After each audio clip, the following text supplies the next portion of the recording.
Everybody's safe. Remember, don't risk it. Drive sober.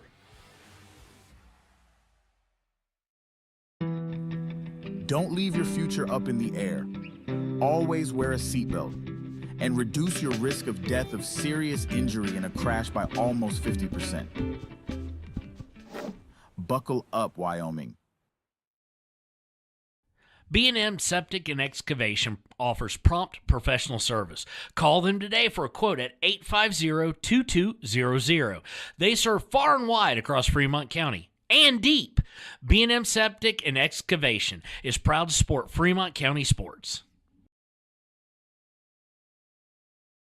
When repairs are complete after a collision, you expect your car, SUV, or truck to look like new. That's the service you'll receive at Stork Auto Body in Riverton. Professionalism and meticulous attention to detail. You can depend on Stork Auto Body, 841 Miniweb Avenue, Riverton.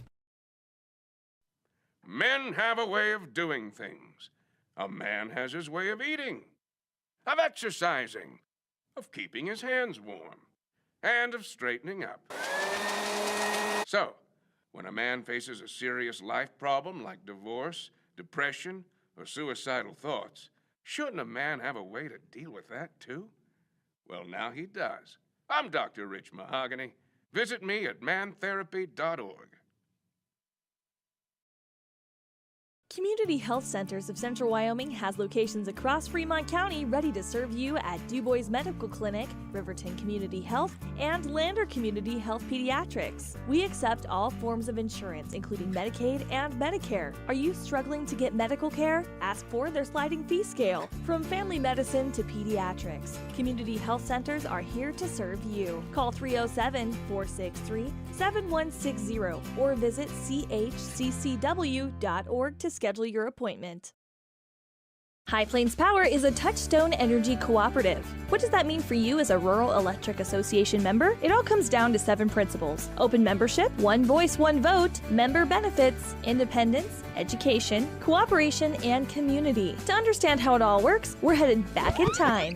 In 1879, electricity was in major cities, but rural areas were out of luck. In 1935, President FDR made it possible for companies to build power lines to unserved areas. By the time we hit 1941, some 400 electric co-ops had been organized to serve rural America, just like High Plains Power. For more information, visit highplainspower.org. Hey there, basketball folks. Welcome to Schweitzer Gymnasium here in Cody, Wyoming. It's the Lander Valley Tigers who are taking on the Cody Broncs and Phillies in another conference basketball matchup this Saturday. We braved the conditions, made it all the way up here to Cody, and it's a little bit chilly in the gym, but nonetheless, it was a good drive. If you came from Lander, welcome. If you're listening at home, welcome to the Wild Today's YouTube broadcast. We're going to get started here in a few moments. There's 3.5 minutes until the opening tip-off. We'll take a quick break before the national anthem, and then we'll come back. But before that, let's do a little preview about these two teams. It's the Lander Tigers, who are 8-5 on the season. They're 2-0 in conference season as they took down Lyman last Thursday night in a 40-34 victory in overtime. It was Hayden Goggles and Brianna Lincoln who hit the clutch free throws at the end of the game to seal the deal. They're going to be taking on Chris Wagner's Cody Phillies, who are 8-3 and 1-0 in conference.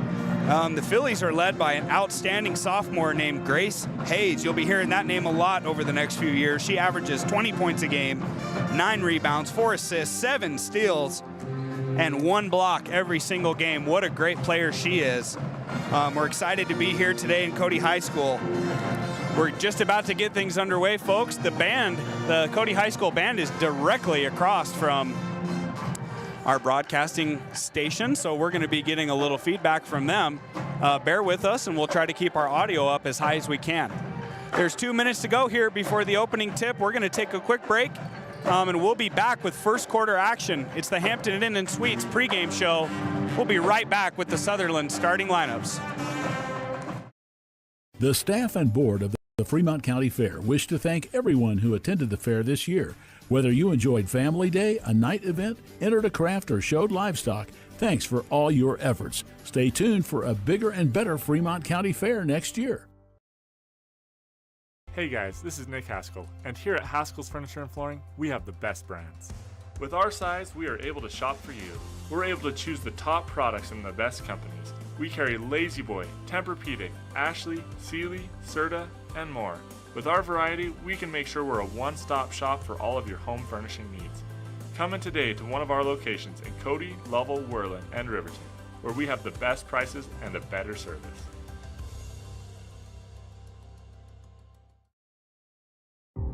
For a place, a people, an idea, for right and freedom, for liberty and justice for all. For every square inch between fruited plains and spacious skies. Marines fight to win. See all the battles Marines fight to win at marines.com.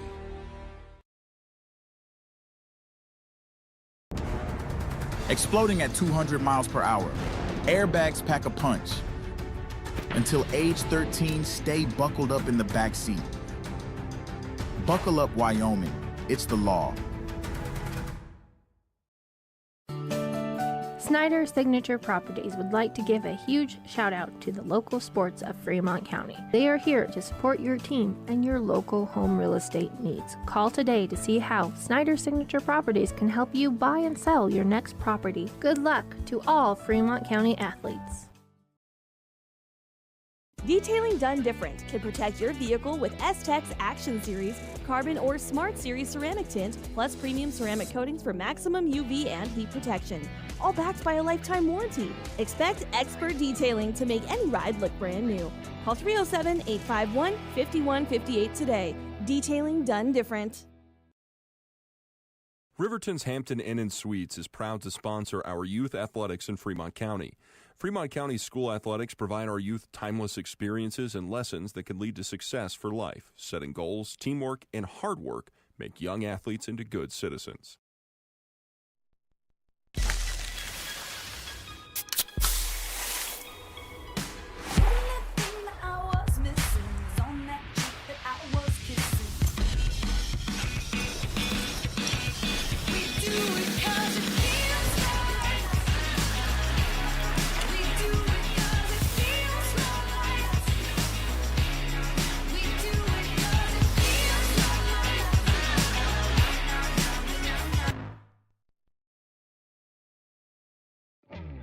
A proud sponsor of this broadcast is Bailey Enterprises. For over 50 years, Bailey has become the name you can trust. With Pit Stop Travel Centers, you can fuel up and stock up on trip snacks at locations all over Fremont County. You can also put your trust in Bailey Tire and Auto for service to keep handy for those times when your luck runs out on the road. Refresh at the Speedway Cafe with a dine-in meal or a round of carry-out with a variety of specials to keep you going. Go with Bailey.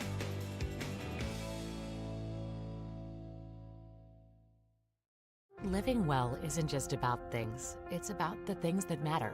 Your family, your friends, and your health. For decades, Sage West Healthcare has been committed to improving the health and care of our communities. Today, we're investing more in our communities, in our people, in advanced medical technologies, and in specialized facilities, so access to better care is close to you and the things that matter most. Sage West Healthcare. Be well, live well. That's why we're here. Riverton Blodorn Lumber is proud to support youth sports. Experience the Blodorn difference. Quality products, design, delivery, and expert service. Blodorn Lumber, 1202 North Federal in Riverton. Blodorn Lumber. You need an oil change, but you don't have a lot of time. Expressway Lubes on South Federal in Riverton and Highway 789 in Lander provide a fast, professional lube oil and filter change. Expressway Lubes, locally owned and proud to support our local student athletes.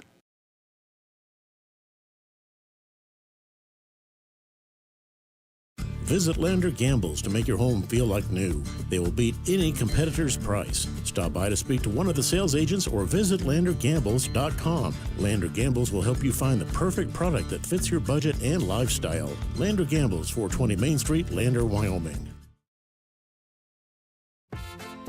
Dos Solitos is proud to support Fremont County sports teams. Enjoy bold Mexican flavors that'll have your taste buds shouting, "Olé!" Follow them on Facebook, Instagram, and TikTok for updates on events and food truck locations. The choice is yours. Sutherland's Friends of the Family Plus Consumer Credit Card lets you choose from 5% off instantly at the register or special financing on qualifying purchases. That means no forms, no waiting, no rebates. You can choose 5% off instantly with your Sutherland's credit card. Got a big project? Choose special financing. The choice is yours with Sutherland's Friends of the Family Plus Consumer Credit Card. Subject to credit approval. Minimum monthly payment required. See store for details. Only at Sutherland's.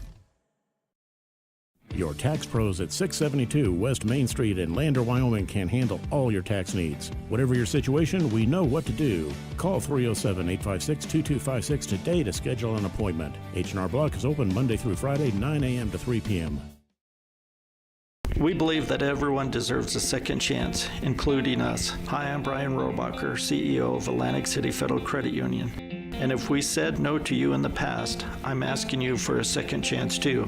In the midst of everything happening, we are committed now more than ever to second chances and when it comes to your finances. An auto loan for your new car, business loans, home loans, and more. Give Atlantic City Federal Credit Union a second chance to give you a second chance. We've been helping our community thrive since 1964, and now it's your turn. Visit AtlanticCity.coop to apply today. Atlantic City Federal Credit Union, federally insured by the NCUA. Why should your new floor come from Carpet One? Because we're passionate about the spaces our neighbors call home. We're part of your community. One store for your perfect floor. All right, folks, welcome back to Schweitzer Gym. We're just underway with the Sutherland's starting lineups. For the first player for the Lander Valley Tigers is number 0, Daisy Goklish. Number 2, the senior, Kendall McFadden. Number 13, a senior, Zoe Mulholland. Number 14, a junior, Hayden Goggles. And number 34, a junior, Dagan Reinhardt. We've seen a ton of Dagan Reinhardt so far this year. She battles usually with the biggest player on the other team. Today, that's going to be number 15, the senior, Sofia Radakovic, who had a great game against the Tigers last time. Bringing out the Cody Phillies. It's going to be number 0, Ellie Talich. Number 5, Maddie Boudry. Number 15, Sofia Radakovic. Number 21, Grace Hayes. And number 24, Sydney Simone. We talked a little bit about the sophomore, Grace Hayes. She's had an excellent season so far this year. The Phillies are going to look forward to an awesome point guard here in the near future. But let's talk about number 0, Ellie Talich. She has 13 points a game, and she's just a junior. She's probably the best defender on the Cody's Phillies team, and it's going to be really hard for the Lander Tigers to get past the zone and man-to-man defense of the Phillies, who are an excellent physical team. Let's see, the Cody Phillies, they average 57 points a game and hold teams to 36. That's a 21-point margin, folks. You can see why this is one of the top-ranked teams in 3A. You know, they were 4A last year, but dropping down into 3A, the competition's a little less, but they've shown that they haven't lost an edge at all. We are just about to get things underway in the center jump circle. It's senior number 2, Kendall McFadden. She's going to be going against number 15, Radakovic. That's about a 6-inch height advantage, I would say. Still got a few fans piling into the gym here, and the opening tip-off is controlled by the Tigers. No, excuse me, controlled by the Phillies, who throw it right back into the backcourt for an over and back violation, and that's going to be the game's first turnover. We this didn't even have enough time for the score for the time to start. Now we're underway. It's Daisy Goklish. She brings the ball down the court. Her pass is tipped and intercepted by Grace Hayes for a turnover. Hayes drives the ball down low, tries to enter it into Radakovic. Her pass is tipped and stolen away by Zoe Mulholland. It's Kendall McFadden now. She's bringing the ball down the court. She throws it to the near side wing to Hayden Goggles. Tigers are in a green uniform with black numbers and white trim. Reinhardt drives the lane. She kicks it out to Goggles. Cross-court pass to Mulholland. She's shut off. Throw it out top to Daisy Goklish. Her three is no good. Rebounded into the hands of Boudry. Boudry passes the ball. Long down the court pass, to Ellie Talich, who wasn't able to catch the ball. It goes out of bounds for The Phillies' third turnover in 2 possessions. Dagan Reinhardt now with the ball. They're going against a zone press against the Phillies. Ball's down court now to Zoe Mulholland. She throws it up top to Reinhardt, and the ball's stolen away by Ellie Talich. We've had 2 turnovers now from the Tigers and 3 for the Phillies. Haven't seen a shot attempt from the Phillies yet. It's Grace Hayes, she's up top going against the top 2 guards in Lander's zone defense. That's Daisy Goklish and Hayden Goggles. Now the ball swung over to the near side wing right in front of the Tiger bench. Reverse court back over to Hayes. They're looking inside. Her pass down low is going to be tipped and intercepted. It's going to be a held ball. The alternating possession arrow should stay with the Tigers, yes, because the Phillies turned it over on the opening tip-off. So it's their possession. Now it's our possession. Tigers are looking to break the full court press of the Cody Phillies, and they're already struggling with it. That's a 3rd turnover as the ball sails out of bounds over Goklish's head. It's 1 strong pass or 1 strong ball fake is usually how you beat a full court press. Phillies enter it into Hayes. Swings it over to Talich. They're coming back to the near side now, looking for the corner. They get Simone down low in the corner. Her shot. She doesn't shoot. She passes it back up top to Grace Hayes.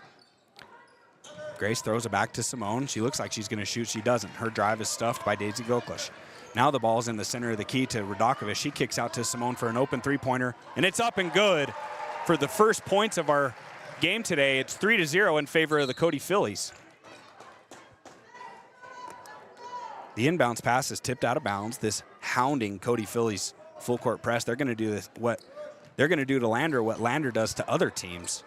Instead, it's a 1-2-2 press versus a 2-2-1. Another steal here by Grace Hayes. Tigers haven't gotten it across half court. Hayes, her drive is up, and it's good for the 5th point of the game. It's 5-0 in favor of the Phillies with just under 6 minutes to go, and Coach Powell wants to talk things over. He's going to take a 30-second timeout. We'll take it with him, folks, and be right back after this. Papa Murphy's on North Federal in Riverton makes your pizza to order. Order online at papamurphys.com or in store. Delicious, fresh-made pizza just the way you want it. Papa Murphy's is a proud supporter of our local Fremont County student athletes. Your car or truck is an investment. When it needs repairs, you need someone you can trust to do the job right. Take it to Gunners Automotive. They repair all makes and models of cars and trucks, from oil changes to brakes, tires, and more. Gunners Automotive, 856-2288. Shoshone Rose Casino and Hotel is proud to support youth sports in Fremont County. Enjoy a meal at the Deca Gai He restaurant. Deca Gai He is Shoshone for the eating house. It's open daily from 7:30 a.m. until 9 p.m. Try a weekend getaway with the family in one of their... Welcome back to Schweitzer Gymnasium. I'm Taryn Debley. Dagan Reinhardt's going to throw the ball in under her baseline into the hands of Daisy Goklish. She dribbles down the middle of the key and is hounded again by Grace Hayes. Man, she's an athletic guard. It's her and Ellie Talich at the top of the zone defense. Pass is stolen away by Radakovich. Nice pass back to Ellie Talich for the bucket. It's now at 7-0 in favor of the Phillies. 5.5 minutes to go here in the first quarter. Tigers are really struggling to get the ball past this zone press defense, and it's another turnover. That's the 5th of the Tigers already in the first quarter. They really struggled against Lyman the other night with the turnovers. Nice bounce pass there from Boudry down low to Radakovich. Her shot's up and good. Her second points of the game. First and second. Tigers get the ball down court now. They throw it into the corner to Daisy Goklish. She throws it out top on the far side wing to Dagan Reinhardt. We see the Tigers do this. They get the ball to the corner, and then they swing it all the way back to the other side. Daisy Goklish, her 3 is up, and it's no good. Rebounded into the speedy hands of Grace Hayes. Man, she's quick down the court with the ball. Throws it out to Simone. Nobody picks her up. Her 3 is up, and it's good. Her second 3 of the quarter. She's already got 6 points. Now it's Dagan Reinhardt. She throws a long cross-court pass to McFadden, who dribbles right in front of the Cody bench. She's going to be trapped, but she keeps her dribble. Now she is trapped. Trapped deep in the corner, and the ball's just ripped out of her hands by Simone. It's a held ball, and it goes to the Cody Phillies. Tigers really struggling early with the pressure of the Cody defense, and we suspected that might be the case. Cody is a tall, athletic, physical team who have done what to other teams what the Tigers have done, and that's just press, press, press. Now the Phillies are in the half court. They got the ball against the 2-3 zone defense of the Tigers. Cody swings the ball around to the near side right in front of our bench. They hit the corner to Talich. Nobody's open, so she skips across to Boudry, kicks it out to Hayes. She's going to drive left-handed in the middle of the key, loses her dribble, and the ball's picked up by Goggles. It's a 2-on-2 fast break. Goklish and Goggles going against Boudry and Talich. Goggles drives the left-handed lane, and it's blocked. Out of bounds. It's going to stay in the hands of the Tigers. Great individual effort on defense there by number 24. That was Sydney Simone hustling back. We're going to see two new Cody Phillies checking into the game. Number 32, Evelyn Ogdahl. And let's see who the other one was. That's going to be number 20, Reagan Moss. Ball up top now to the Tigers. It's 12-0 with just under 4 minutes to go here in the first quarter. Dagan Reinhardt drives the baseline, and she's cut off, but she's fouled. It's going to be the first foul of the contest, and it's going to go against number 32. That's Evelyn Ogdahl. Into the game now is number 5, Brianna Lincoln. She replaces number 13, the senior Zoe Mulholland. Goggles with the baseline out of bounds. Nice, beautiful pass down low to Dagan Reinhardt. Her shot's blocked. Rebounded into the hands of Reinhardt. She kicks out to Goklish for about a 17-foot jump shot. It's good. First points of the game goes to Daisy Goklish. It's 12-2 now in favor of the Phillies. 3 minutes, 30 seconds to go here in the first period. This time it's Talich bringing the ball down against the zone press. Kicks it over to Grace Hayes. Talich decides to call her own number. Shoots a 3 from the far side wing, and it's good. Man, this Cody team can really score the basketball. Oh, no. Well, the Tigers had an opportunity to break the press there, but they threw it down long. Nobody was there, so the ball just sails out of bounds. It's the 7th turnover now for the Tigers. Cody basketball, they inbound to Hayes. She's going against a 2-2-1 press. She throws it all the way over the top to Simone, who dribbles down to the free throw line. She can't shoot. She throws it off to number 20. That's Reagan Moss. Her shot is no good, but she's fouled. It's going to be a foul on Hayden Goggles, her first foul of the game. First team foul for the Tigers. 3:07 on the Ranger Printer scoreboard. Here in Cody, it's the Pepsi Pinnacle Bank scoreboard. Number 20, Moss, her first free throw is up, and it's good. She's got 1 point now in the game. Her second free throw is up, and it's also good. Coming into the game now is going to be number 30. That's Mally Merriger. She's going to replace Ali Talich. Baseline out of bounds. No, excuse me. Ball inbounded on the baseline under Lander's basket. They got to go the full length of the court. Tigers moving left to right now on the Wild Today's YouTube stream.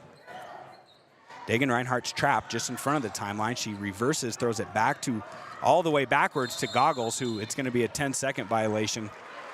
Man, this athletic Cody Phillies team is really giving the Tigers some troubles here.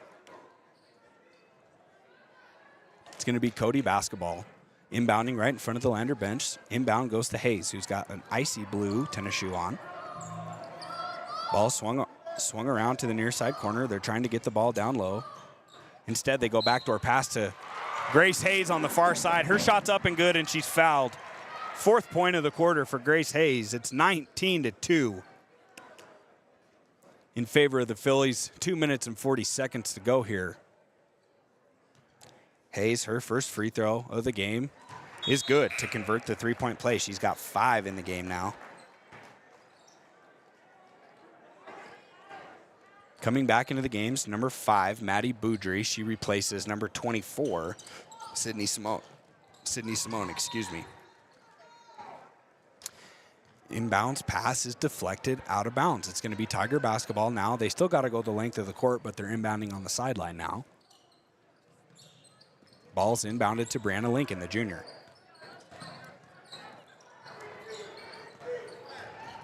She goes one-on-one against Moss. She drives into the right in front of the Cody bench and is fouled. It's going to be a foul against number 20. That's Moss. Her first foul of the game, second team foul of the Cody Phillies. Coming back into the games, number 15, Radakovich, and number 0, Talich. They're going to replace 32, Ogdahl, and number 20, Moss. Ball's inbounded just beyond the timeline to Daisy Goklish, and we're going to have an offensive foul on Brianna Lincoln, the smallest player on the court, sets an illegal screen. I didn't see it. I could just see the official make the call, so not sure what happened there. It's Brianna's first foul of the game, but it's alternating possession back to the Phillies, who have had the ball a lot so far this first quarter. Boudry decides to drive the middle of the lane. She's cut off by Lincoln. It's Lincoln and Goklish up top now on the zone. Nice backdoor pass to Boudry, who throws it to the corner. Now it's up top to Grace Hayes. She throws it back to the corner to Boudry. They're trying to post up Radakovic against Reinhardt. They can't find her. Back up top to Grace Hayes. Crossover dribble to the middle. Now the Tigers are in a man-to-man defense. It's number 5, Boudry on the near side wing. She's guarded closely by Goggles. Tigers in a gap, man-to-man defense. It's called pack. They pack it in. And the pass is going to be an over and back violation. The far side wing pass from Boudry just threw it to the zagging Grace Hayes, and instead the ball goes in the backcourt. Dagan Reinhardt's going to take a seat and catch her breath. Coming into the game's number 13, Zoe Mulholland. It's 20-2, 1 minute, 49 seconds to go here in the first period. Tigers are behind by 18 early in this one. Goklish throws the ball in. She throws it to Goggles, who's just beyond the timeline, nearly steps on the timeline. Ball swung to the far side wing over to Lincoln. She's running a pick and roll with Mulholland. No screen there. Back up to Goggles. She drives the lane, left-handed dribble. It's poked away by Hayes right into the hands of Maddie Boudry, who's going to go all the way down, throws it to number 30, Ogdahl, and her shot is up and good. Nice assist there by Boudry with a 3-on-1 fast break. Pass down court now to Kendall McFadden. It's 22-2, 1 minute, 22 seconds to go here in the first quarter. McFadden throws it up top to Zoe Mulholland. The Tigers are looking for a good shot opportunity. McFadden, she stays on the far side wing over to Goggles. Now over to Mulholland on the backside wing. On the near side wing, excuse me. It's Lincoln up top with the ball. She's guarded closely by Ogdahl at the top of the key. Definite size advantage from just about every matchup here. Cody's in a man-to-man defense. They're really hounding the ball handlers of the Tigers. It's another turnover.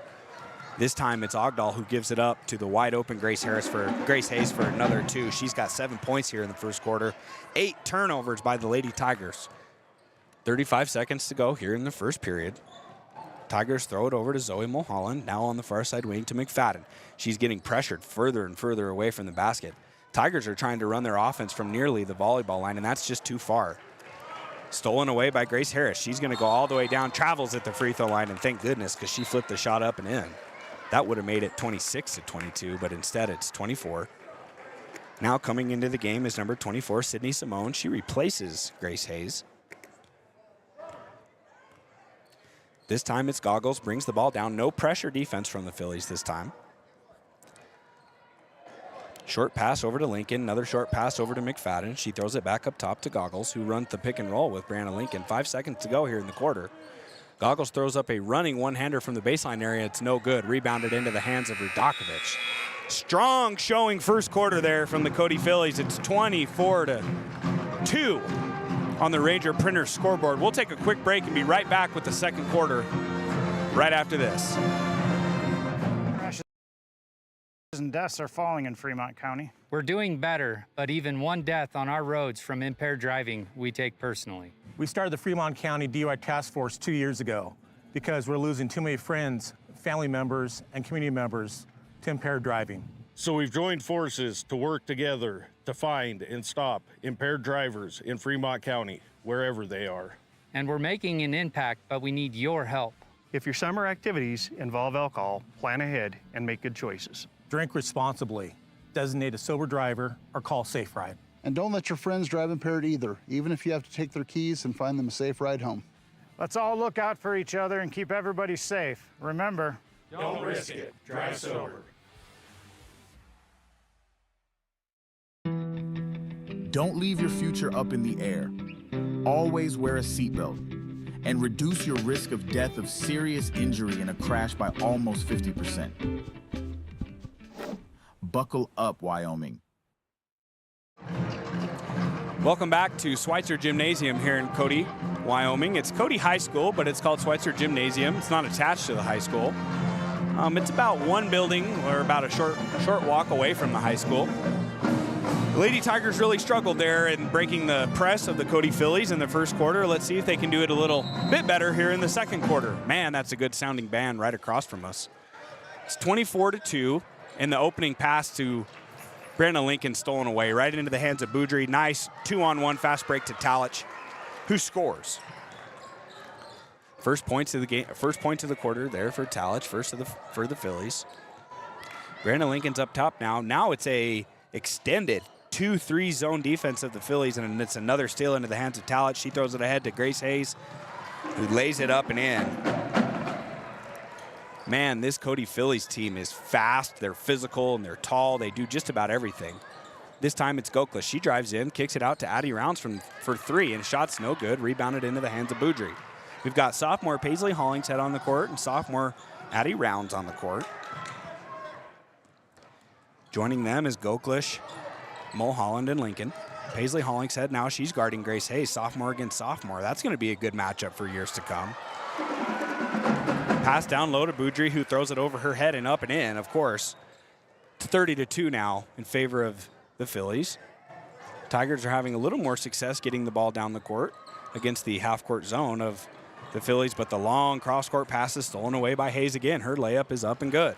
The band, the drum line's getting a lot of practice here today. They've scored 32 points already in nearly one quarter of play. There's 6.5 minutes to go in the second quarter, and the Phillies already have 32. They're almost halfway to their average already. Another pass from Goklas stolen away. It's another turnover there. Now it's unofficially the 12th turnover by the Tigers. Long three by Ellie Talich is up, and it's no good. First time she's missed from the wing today. Zoe Mulholland with a nice box out, but can't corral the rebound. It's off her fingertips, out of bounds. It's going to be baseline out of bounds to the Phillies. Coming into the game is number 14, Hayden Goggles. She'll replace number 0, Daisy Goklas, who you can tell Daisy's a little frustrated right now. It's been a hounding pressure defense from the Phillies, have just left the Tigers scrambling. Simone gets the inbounds pass thrown back to her, and it's a three up and no good. Nice box out there by Hayden Goggles. It's an over-the-back foul on Boudry, her first of the game, first team foul of Cody here in the quarter. As you know, now in high school basketball, it's five team fouls in a quarter that sends you to the free throw line for 2 bonus free throws. A little bit of a rules change over the last few years. Now it's the Tigers who are going against a man defense of Cody. They're running their wheel offense. I still don't know what it's called. Ball's tipped out of bounds by Hayes. It goes off of her leg. It's going to stay with the Tigers. Tigers have a good scoring opportunity here. It's a baseline out of bounds play. Goggles to throw it in. Brianna Lincoln runs the screamer action along the baseline, and the pass is just tipped out of bounds by Hayes. She is everywhere. No wonder she has 7 steals a game. I would have to guess she already has 5 in this game. Ball's inbounded to Brianna Lincoln on the near side wing. She decides to throw it into the corner to Paisley Hollingshead, who throws it right back to Lincoln, who wasn't looking. Stolen away by Talich. Talich drives down and kicks it out to Simone. Simone swings it over to Hayes, who's looking against Brianna Lincoln, who decides to drive. She can't go anywhere, so she kicks it out to Boudry. It's a 2-3 zone defense now, the Tigers. No, it's not. It's a man-to-man defense. Goggles tries to contest the layup of Boudry, but it's no good. Her shot is up and good for another basket. We're waiting on the scoreboard. It's 34-2 now, and Goggles drives all the way down. Her shot's up off the glass and good for only the 4th point of the game. Her first basket of the game. It's 34-4 now with 5 minutes to go here in the second period. Pass is tipped around into the hands of Hayes. Her jump shot on the baseline is good. She can shoot from 3. She can shoot from the free throw line. She can shoot from the baseline. She can score at just about any level here at the high school game. Right now it's Goggles, who's guarded closely by Hayes. She throws it over to Lincoln. They're trying to post up Mulholland. They can't do it, so instead they throw it back to Goggles on the near side wing.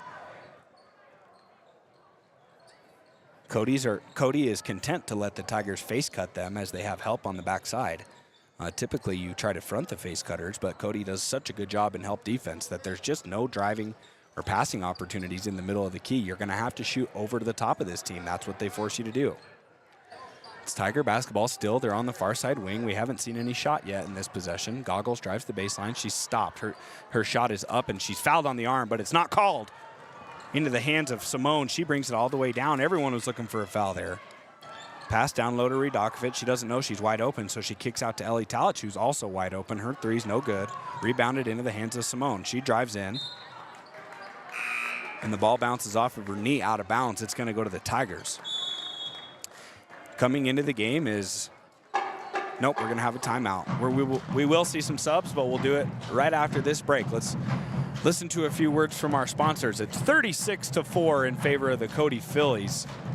Just under 4 minutes to go here in the second period. We'll be right back. Septic and Excavation offers prompt professional service. Call them today for a quote at 850-2200. They serve far and wide across Fremont County and deep. B&M Septic and Excavation is proud to support Fremont County sports. When repairs are complete after a collision, you expect your car, SUV, or truck to look like new. That's the service you'll receive at Stork Auto Body in Riverton. Professionalism and meticulous attention to detail. You can depend on Stork Auto Body, 841 Miniweb Avenue, Riverton. Welcome back to Schweitzer Gymnasium here in Cody High School. The Lady Tigers are having a rough one against the Cody Phillies. It's 36-4. In favor of the Cody team. It's 3 minutes, 50 seconds to go here in the second period. Tiger basketball on the court. It's Brianna Lincoln, Hayden Goggles, Dagan Reinhardt, Zoe Mulholland, and Kendall McFadden. We saw coming back into the game now is Dagan Reinhardt. She replaced Paisley Hollingshead. Tigers are running a cut and screen away offense now. Now they run a pick and roll down low with Mulholland, who's stopped. She has nowhere to go. Kick it out to McFadden. Her three is up. It's no good. Offensive rebound, Dagan Reinhardt, who flips it up. It's no good. Another offensive rebound into the hands of Goggles. She kicks it out to Lincoln for three. It's good. Tigers desperately needed a basket there, and it was Lincoln delivering the three on 2 offensive rebounds from the Tigers. Little momentum. Now it's 36-7 in favor of the Phillies. Cody's going to try to come right back down and put a stop to this. They don't want any momentum in the hands of the Tigers. Why would you? Simone drives the far side. She kicks it off to Boudry, who drives left side to the near side now, over to Moss. Moss looks to shoot, can't, so she kicks it out to Simone, who is going to shoot, contested. Her three's no good. Rebound into the hands of Zoe Mulholland. Tigers are looking to get a little momentum back on their side here. Another basket would surely do that.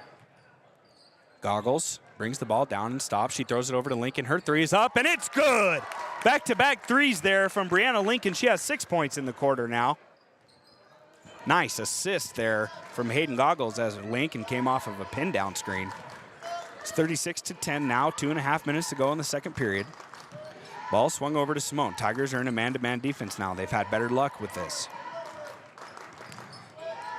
It's a man-to-man defense, but they're switching as if it's a zone. They're trying to leave Brianna Lincoln on top to hound all the ball handlers at the top of the key, and they did actually a really good job. It's a timeout by Cody, who looked a little confused there by what the defense was. I think I'm a little confused by what the defense was there as well. But nonetheless, it's a full timeout to the Cody Phillies. We'll take it with them. We'll be right back after a word from our sponsors. Doing things. A man has his way of eating, of exercising, of keeping his hands warm, and of straightening up. So, when a man faces a serious life problem like divorce, depression, or suicidal thoughts, shouldn't a man have a way to deal with that too? Well, now he does. I'm Dr. Rich Mahogany. Visit me at mantherapy.org. Community Health Centers of Central Wyoming has locations across Fremont County ready to serve you at DuBois Medical Clinic, Riverton Community Health, and Lander Community Health Pediatrics. We accept all forms of insurance, including Medicaid and Medicare. Are you struggling to get medical care? Ask for their sliding fee scale. From family medicine to pediatrics, Community Health Centers are here to serve you. Call 307-463-7160 or visit chccw.org to schedule your appointment. Welcome back, folks. It's 36-10 in favor of Cody. 2 minutes to go here. Baseline out of bounds. It's down low to Redakovic, who makes a nice drop step. Her shot's up and good. her first points of the quarter. It's 38-10 now in favor of the Phillies. Tigers back down. They're going against man defense of the Phillies. Hayden Goggles decides to drive, jump stops, can't find anyone. Kicks it out to Dagan Reinhardt, who's still in the key. Back over to Brianna Lincoln, the sharpshooter. Her shot's up and no good. Rebounded down low by Hayden Goggles. Hayden Goggles brings it out to the corner. She's fouled by Grace Hayes. Nice offensive rebounding here by the Tigers. It's been largely thanks to Zoe Mulholland, Hayden Goggles, and Dagan Reinhardt, who are just absolutely crashing the offensive glass. If you can't score, or you're having less scoring opportunities than you normally have, that's a great way to get some points on the board is offensive rebounds. This time it's a pass going to the corner to Goggles. It's intercepted by Hayes, who goes all the way down, runs past everybody, and is fouled by Brianna Lincoln. Shot's no good. Man, she is quite the athlete and fun to watch basketball player. You can tell she's had a large basketball influence in her life. She just does everything a little bit faster than most. Her first free throw is nothing but net, to no surprise. She now has 7 points in the quarter, just like she did in the first quarter. It's 39-10, minute and a half to go. Her second free throw is good. That's Grace Hayes, number 21, the sophomore. All right, Goggles is going to bring the ball down. Tigers still moving left to right in their green uniforms. Daisy Goklas drives the baseline, is cut off, but she keeps her dribble alive, actually, and tries to get Goggles on the opposite corner, and it's batted away by none other than Grace Hayes. Coming out of the game is number 20 Moss and number 32, that's Ogdahl. Back into the game is Talich and Boudry. Daisy Goklas has the ball in the near side corner, down low to Goggles, back out to Goklas, who's hounded by two Cody Phillies. Baseline pass is stolen away by Talich. She's going to drive all the way down. Long down court pass to Boudry, who catches and scores. Her 6th point of the quarter. It's 42-10, 55 seconds to go here in the second period. Goklas drives down, kicks it out to McFadden. She's hounded, so she releases the ball back to Goklas. It's swung all the way around now to Goggles, who's at the center of the court. It's a wide 2-3 zone, almost inviting the Tigers to get the ball into the free throw line area, leaving a large gap in the very center of the court. 33 seconds now.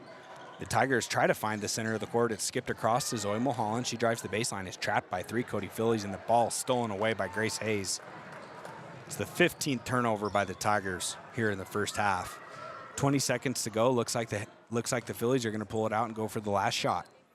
Simone on the near side wing. She's looking for Hayes. She does find her on the far side wing. Hayes looks up at the clock. There's 8 seconds. She's going to go one-on-one against Goggles. She drives the middle of the lane. Her left-handed shot's off the glass. No good. Rebounded into the hands of Reinhardt. 1 second to go. Hayden Goggles is going to throw a baseball shot down the court, but it's no good.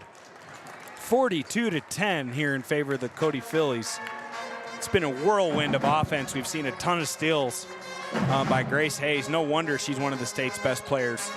We'll be right back with the United States Marine Corps halftime show right after a word from our sponsors. We'll be right back. High Plains Power is a Touchstone Energy Cooperative. What does that mean for you as a Rural Electric Association member? It all comes down to 7 principles: open membership, one voice, one vote, member benefits, independence, education, cooperation, and community. To understand how it all works, we're headed back in time.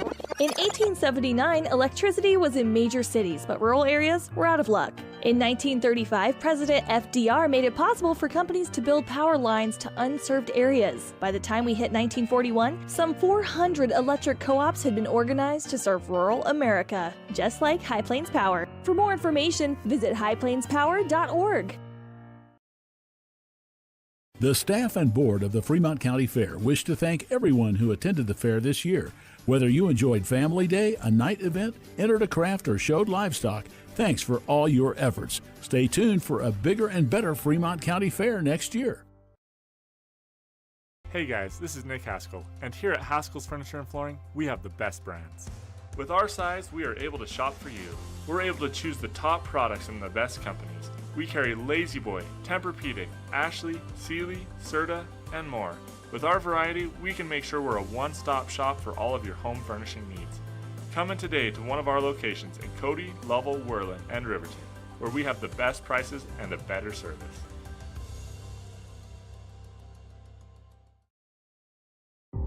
For a place, a people, An idea for right and freedom, for liberty and justice for all. For every square inch between fruited plains and spacious skies. Marines fight to win. See all the battles Marines fight to win at marines.com.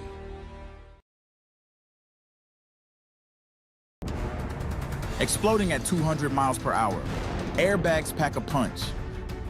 Until age 13, stay buckled up in the back seat. Buckle up, Wyoming. It's the law.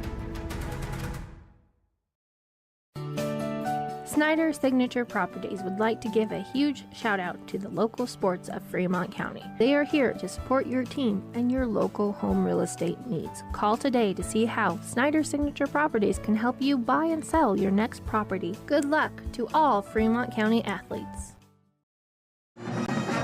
Welcome back, folks, to Schweitzer Gymnasium. It's the United States Marine Corps halftime show.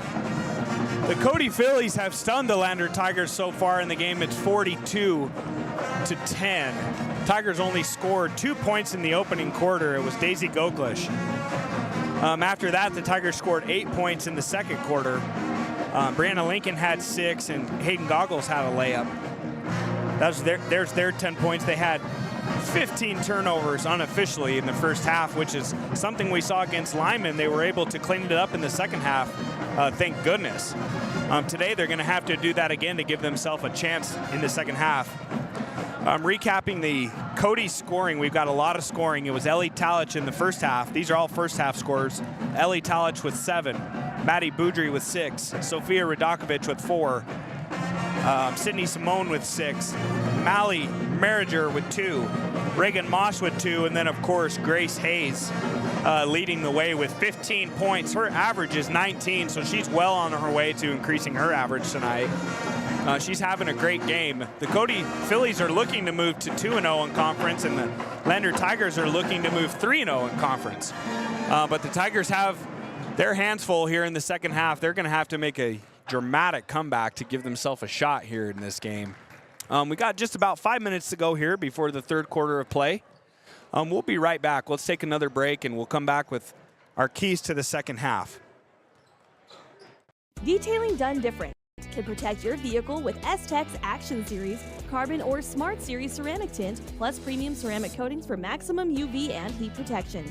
All backed by a lifetime warranty. Expect expert detailing to make any ride look brand new. Call 307-851-5158 today. Detailing done different. Riverton's Hampton Inn & Suites is proud to sponsor our youth athletics in Fremont County. Fremont County School Athletics provide our youth timeless experiences and lessons that can lead to success for life. Setting goals, teamwork, and hard work make young athletes into good citizens.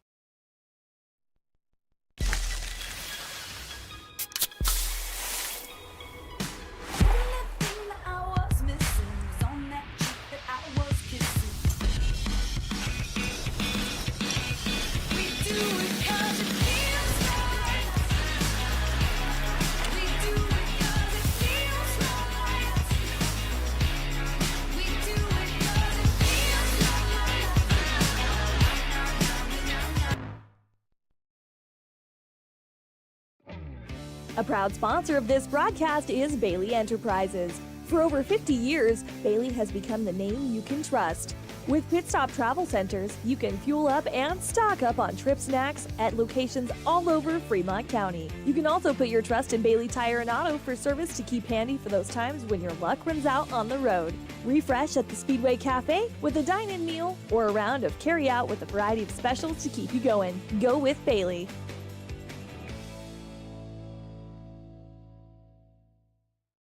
Living well isn't just about things. It's about the things that matter. Your family, your friends, and your health. For decades, Sage West Healthcare has been committed to improving the health and care of our communities. Today, we're investing more in our communities, in our people, in advanced medical technologies, and in specialized facilities, so access to better care is close to you and the things that matter most. Sage West Healthcare. Be well, live well. That's why we're here. Riverton Blowdorn Lumber is proud to support youth sports. Experience the Blowdorn difference. Quality products, design, delivery, and expert service. Blowdorn Lumber, 1202 North Federal in Riverton. Blowdorn Lumber. You need an oil change, but you don't have a lot of time. Expressway Lubes on South Federal in Riverton and Highway 789 in Lander provide a fast, professional lube oil and filter change. Expressway Lubes, locally owned and proud to support our local student athletes.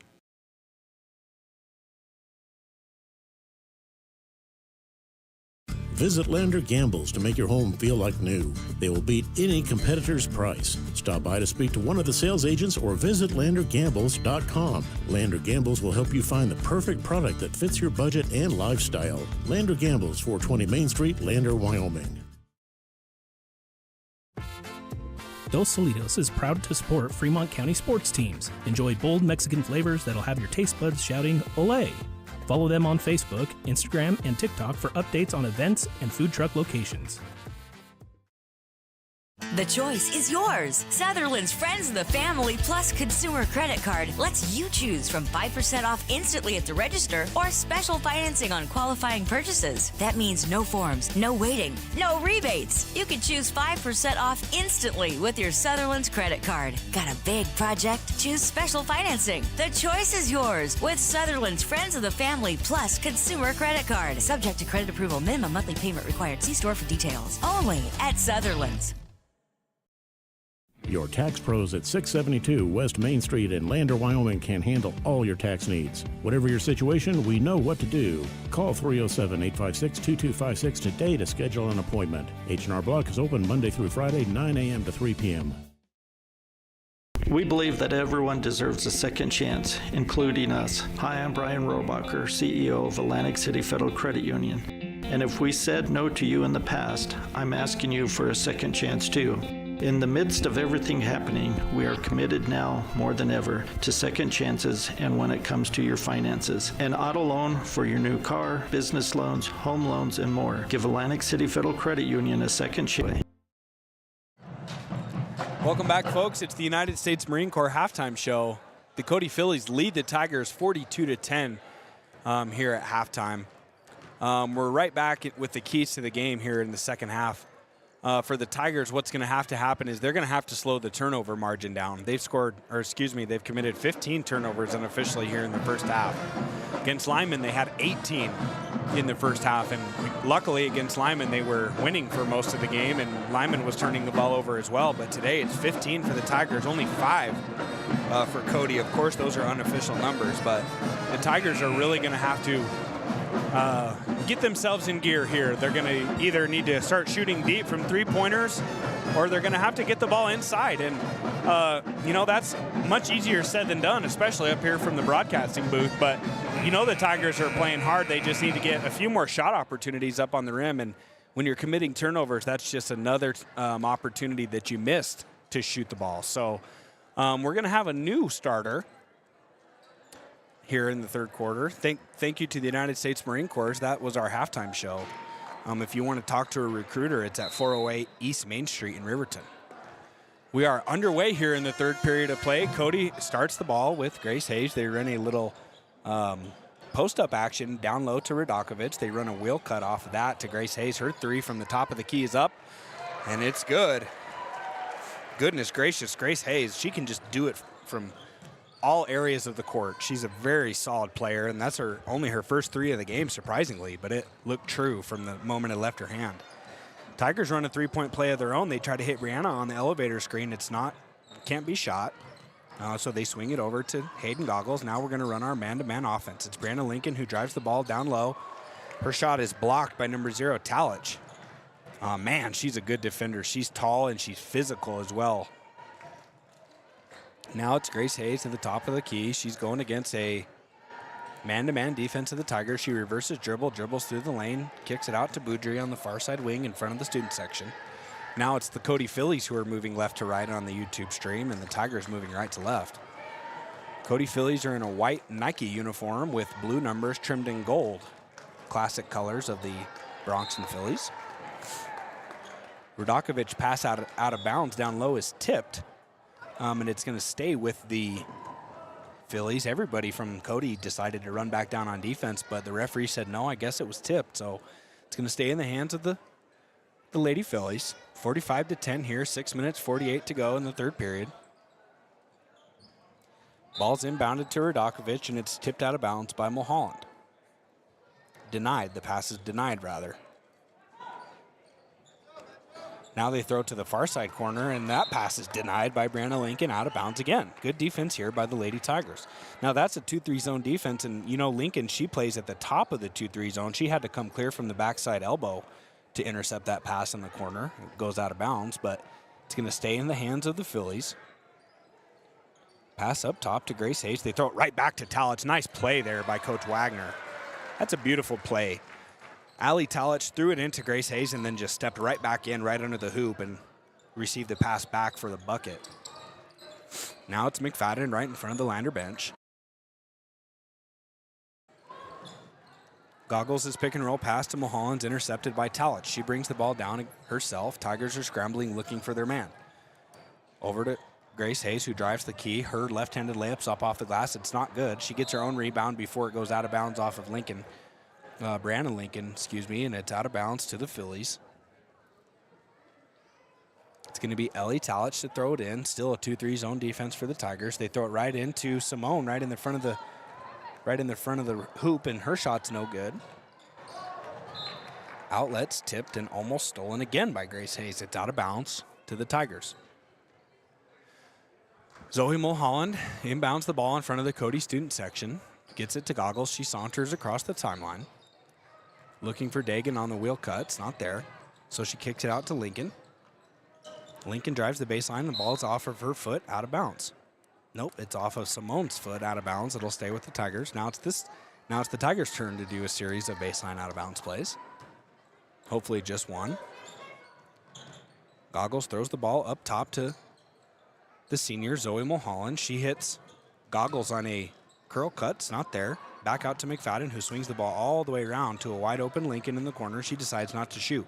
She's guarded by Radakovic. Takes her to the basket. Her layup is off the glass and no good. Rebounded in the hounds Radakovic. Grace Hayes dribbles all the way down. Camera's flashing here as she dribbles. Quite a few photos being taken of her. Her shot's no good. Rebounded in the hands of Dagan Reinhardt. Over to McFadden. She swings it now back to Reinhardt, who hits Goggles on the near side wing. Nothing there. A lot of motion here from the Tigers here in the second half. You can have to wonder if Coach Powell emphasized cutting. Kendall McFadden drives the lane. Her shot's blocked by Sofia Radakovic into the hands of Hayes. Hayes dribbles all the way down. She's looking for Radakovic for a drag screen. She doesn't get it, so she drives to the far side. Kicks to Boudry on a backdoor pass. The pass is then intercepted by Zoe Mulholland, who outlets to Goggles, who's shaken up on the play, but she's okay. She brings the ball down the court, just beyond the timeline, throws it down low to Lincoln. Doesn't have anywhere to go with it, so she pulls it out to Reinhardt, who's open for three. Dagan launches. Ball bounces high off the back iron. It's no good. Rebounded into the hands of Lincoln, who gets to Goggles. Her left-handed drive, her left-handed layup is up and good. Nice move there by Hayden Goggles for the running floater, and Chris Wagner, he just says, I'm going to take a timeout right away and stop any momentum that the Tigers have had. It's a good strategy by the Cody coach. Why not use your timeouts? You can't take them home with you. We'll take the timeout with them and be right back after a word from our sponsors. Why should your new floor come from Carpet One? Because we're passionate about the spaces our neighbors call home. We're part of your community, and we're also part of the world's largest cooperative of independently owned and operated flooring stores. So you can be sure you'll get great selection and outstanding value with every installation. Whether it's carpet, hardwood, tile, or luxury vinyl, our experts take the guesswork out of choosing the right floor. We're your local Carpet One Floor and Home, the one store for your perfect floor. Welcome back to Schweitzer Gymnasium here in Cody High School. I'm Taryn Dudley, bringing you WYO Today's YouTube stream of the Lander Valley Tigers versus the Cody Phillies of Cody High School. We're in Cody. It's going to be Cody basketball. That's a lot of Codys. Inbound to Boudry. She brings the ball left to right down the court, going against Kendall McFadden. Hard to tell if the Tigers are in a man, defense, or zone. Now it's man. The ball swung over to number 32. That's Ogdahl. She came in during the timeout. Simone drives the lane, and it's stripped and stolen away by the Tigers. That's only the 6th turnover of the game by Cody. Long down court pass to McFadden's caught. She swings the ball over to Goggles. Tigers look like they have a little bounce in their step on this possession. They find McFadden on the nice curl cut. Her shot is up. No good. She's fouled. Pushed in the back there. I'm guessing this is, number 5. That's Maddie Boudry. Boudry is a very prominent name here in Cody, Wyoming. I played against the oldest Boudry, John Boudry. He went and played baseball at Colorado Mesa. He was a pitcher. Kendall McFadden's first free throw is up and good. As we talked before on past broadcasts, she kind of has a lavender pink shoe. Her first point of the game, her second free throw's up and good, nothing but net. 2 points now for Kendall McFadden. It's 47-14, just under 4 minutes to go here in the third period of play. Boudry brings the ball down against McFadden, who's a great athlete. Both of them are great athletes going against each other. Simone drives to the left, hands it over to Moss. No, excuse me, that's not Moss, that's Merriger. Merriger now, she swings it over to Moss. Over to Simone in the corner. She's looking to drive against Goggles. Can't find anywhere. Ball's kind of caroms out near the timeline, but it's picked up there by Merriger. She swings it over to Simone. Simone drives the far side, kicks it out to Boudry. Cody still hasn't had a shot on this possession. They're dribbling around the three-point arc. Great defense by the Tigers. Simone says, I'm going to shoot. She does a step-back move from 3. Her shot's no good. Long rebound goes out of bounds. It's going to go to the Tigers. Nobody touched it. Good job there by Brianna Lincoln to kind of shield off Ogdahl from getting the offensive rebound. Daisy Goklis just checked back into the game. She replaces Zoe Mulholland. Tigers are looking for McFadden on a pin down. Now it's a curl cut from Goklis. The pass sails out of bounds under the basket. Nobody's there. It's going to be another turnover into the hands of the Tigers. Only their second turnover of the half. They had 15 in the first half. Ellie Talich and Grace Hayes will check back into the game for Boudry and Simone.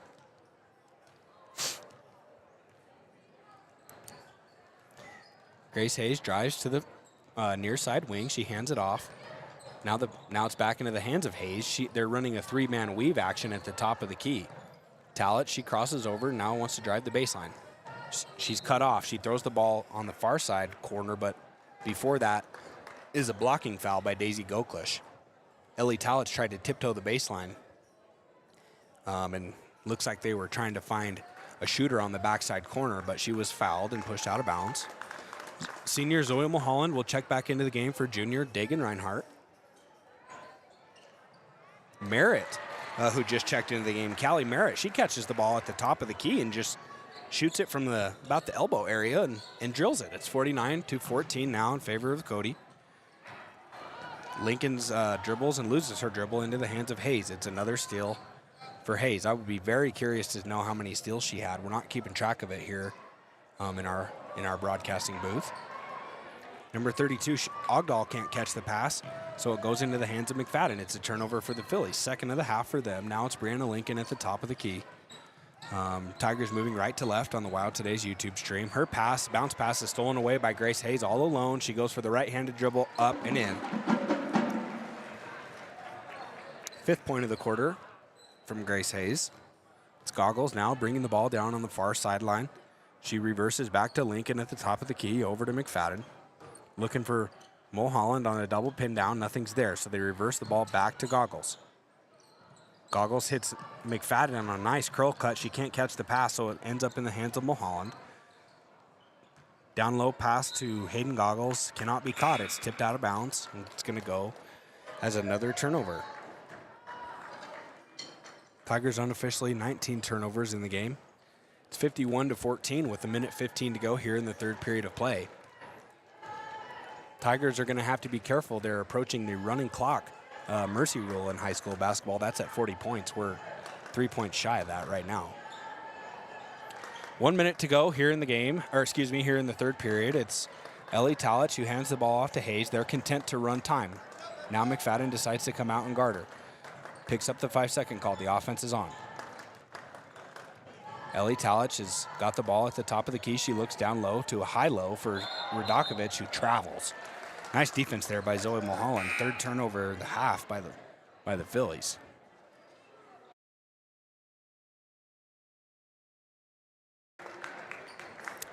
Mulholland on the right side baseline. She's going to inbound the ball now to Hayden Goggles. Left, right hand dribble, right, left hand dribble. Now across the timeline. She looks for McFadden on that curl cut, which we've seen. It hasn't been there.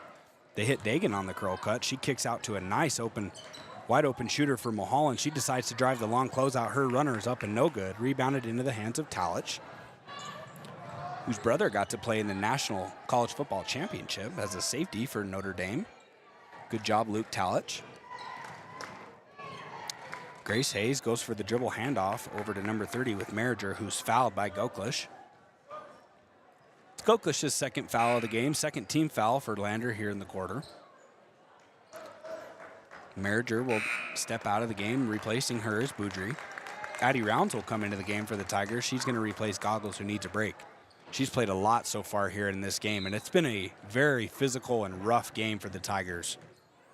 13 seconds to go here in the third period. Grace Hayes is looking for Simone. Simone drives the right side. They're not run a nice flare screen to Boudry on the corner right in front of their bench. Her shot's no good. Rebounded in the hands of Mulholland. 2 seconds to go. Outlet pass to McFadden. Stolen by Simone. Her shot is up, and it's too late. It missed anyway. Another turnover there to end the third period. Man, that's 20 turnovers in the game for the Tigers. The Phillies have really stepped up the defense since we've seen them last. It's been a rough game for the Tigers. We'll be back after a word from our sponsors with the final 8 minutes to go here at Schweitzer Gymnasium in Cody. Papa Murphy's on North Federal in Riverton makes your pizza to order. Order online at papamurphys.com or in store. Delicious, fresh-made pizza just the way you want it. Papa Murphy's is a proud supporter of our local Fremont County student athletes. Your car or truck is an investment. When it needs repairs, you need someone you can trust to do the job right. Take it to Gunner's Automotive. They repair all makes and models of cars and trucks, from oil changes to brakes, tires, and more. Gunner's Automotive, 856-2288. Shoshone Rose Casino and Hotel is proud to support youth sports in Fremont County. Enjoy a meal at the Deca Gai He restaurant. Deca Gai He is Shoshone for the eating house. Open daily from 7:30 a.m. until 9 p.m. Try a weekend getaway with the family in one of their comfortable, pet-friendly guest rooms and enjoy the heated swimming pool. Book online at ShoshoneRose.com and remember to support Fremont County youth sports. Go team!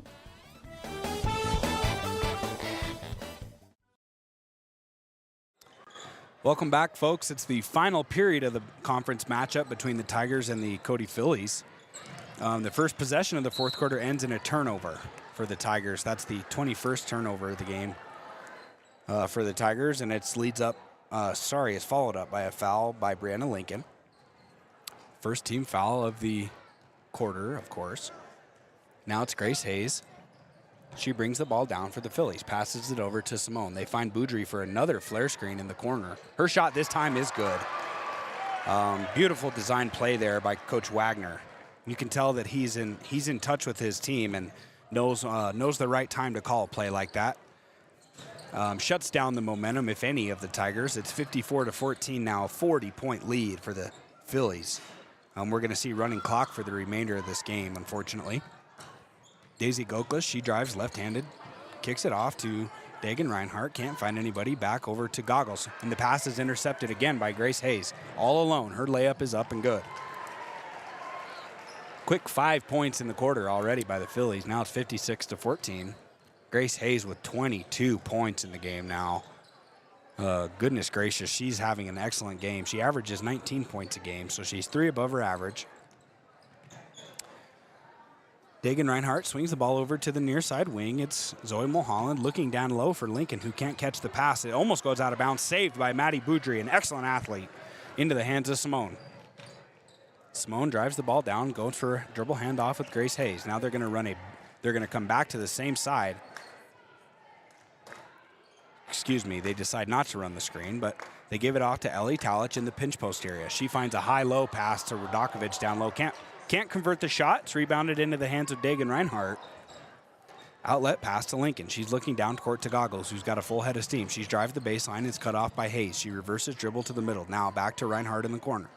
Reinhardt drives the corner. She's looking for a long pass along the baseline to Goklish, and nobody was there. The referees weren't sure who that ball went off of, and they didn't have a tip, so it's going to go to the hands of the Cody Phillies. I thought it was tipped.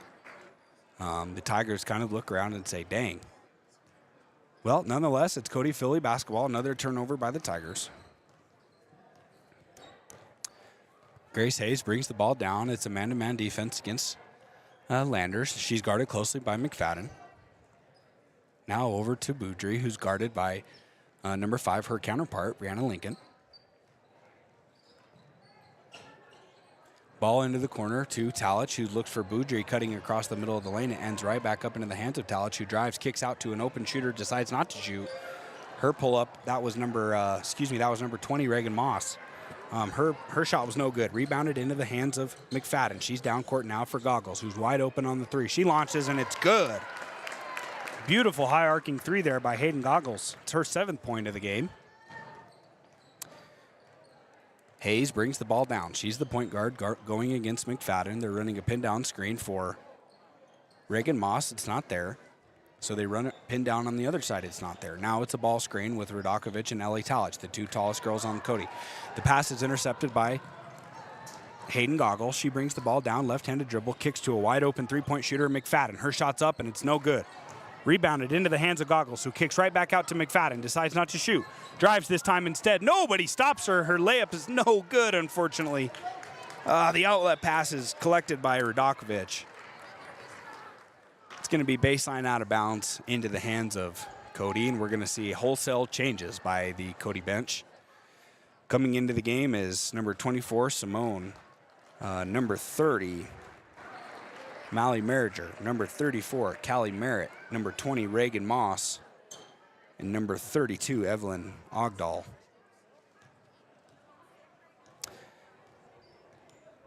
Now bringing the ball into the front court is Merriger. She hands it off to Simone, who drives the right side, looking for a backdoor pass with Ogdahl. It's not there. Swings the ball back over to Reagan Moss. The pass is stolen away by Daisy Goklish. She goes 1-on-2 against the Cody Phillies, and her shot's up, and she's fouled, and it's in. Great defensive effort there by Daisy Goklish. She goes all the way down. Her bucket is up and good. It's her 4th point of the game. Daisy Goklish wears a long black undershirt, long sleeve shirt. You don't see that a whole lot in today's game, but there is another player on the Tigers, McFadden. She wears the long sleeve black as well. Goklish's free throw is up. It rattles around and in. 56-19 now, or excuse me, 56-20 on the Ranger Printer scoreboard. Tigers are down 36 here with just 3 minutes to go in the final period. Cody's running the same offense that they have been. It doesn't look quite as good now with Hayes, Boudry, and Talich all on the bench. They try to get the ball down low to number 32, Ogdahl. Her pass is carried away back into the hands of Moss. She drives left-handed to the far side wing. She hands it off. Kind of a cluster there. She hands it off to Merriger, who drives the baseline. Her shot is up, and it's no good. Rebounded, tipped out of bounds by the Phillies. It's going to go into the hands of the Tigers. Nice box out there by Dagan Reinhardt. She inbounds the ball to Goggles. 2 minutes to go here. 56-20 on the Pepsi scoreboard here at Schweitzer Gym. Cody's up 56. Tigers have 20. They run a pick and roll down low with Dagan Reinhardt. Her shot is up and good. Nice pass there from Goggles. Reinhardt with the bucket, her first of the game. Now it's Moss doing the point guard responsibility. She brings the ball down and is stopped by Kendall McFadden. Almost gets a 5-second call. Pass over to Ogdahl, who drives the baseline. Now kicks it out to Merritt. Merritt throws the ball back out to Ogdahl. Now over to Moss, who thought about shooting it, decides not to. Instead, she drives the baseline, gets a paint touch, kicks it over to Ogdahl in the short corner. Her shot's up and no good. Rebounded into the hands of the Tigers. It's Kendall McFadden. Quick outlet pass to Goggles, who's going 1-on-5 right now against the Cody Phillies. She reverses dribble, is trapped in the corner, but finds Goklish at the top of the key. She's going to shoot. Her three is up. It's no good. Rebounded into the hands of number 34. That was Callie Merritt. The ball was tipped out of bounds by Brianna Lincoln, stays in the hands of Cody. As we talked about a little bit earlier, it's a running clock now. In this game, there's 1 minute to go, 56-22 in favor of Cody. They throw the ball up top to Ogdahl, running the same offense that the Tigers are running, double pin downs on both sides, followed up by curl cuts. Nothing's there, so they throw it over to Merritt on the far side wing. She runs a ball screen with Ogdahl, who's looking to post up down low. Dagan Reinhardt deflects the pass back into the hands of Merritt. She's trapped now near the timeline. Gets the ball over to Moss, who drives on the near side.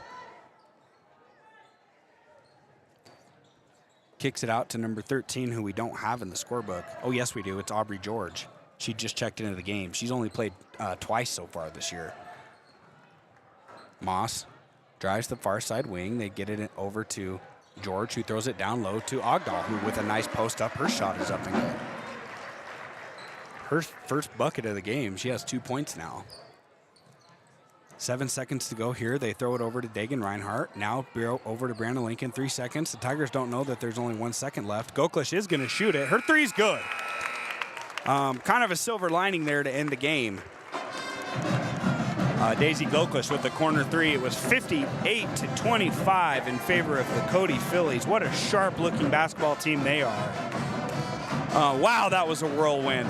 Unofficially, 25 turnovers from the Tigers. A little bit of a rough day on the turnover stretch there. They're going to have to bounce back for another long weekend of basketball. We're going to take a quick break here. We'll come back with the post-game show and chat a little bit about scoring before the boys' game. We'll be right back. It's Lander Valley 25, Cody High School 58. We'll be right back. Crashes and deaths are falling in Fremont County. We're doing better, but even one death on our roads from impaired driving, we take personally. We started the Fremont County DUI Task Force 2 years ago because we're losing too many friends, family members, and community members to impaired driving. So we've joined forces to work together to find and stop impaired drivers in Fremont County, wherever they are. And we're making an impact, but we need your help.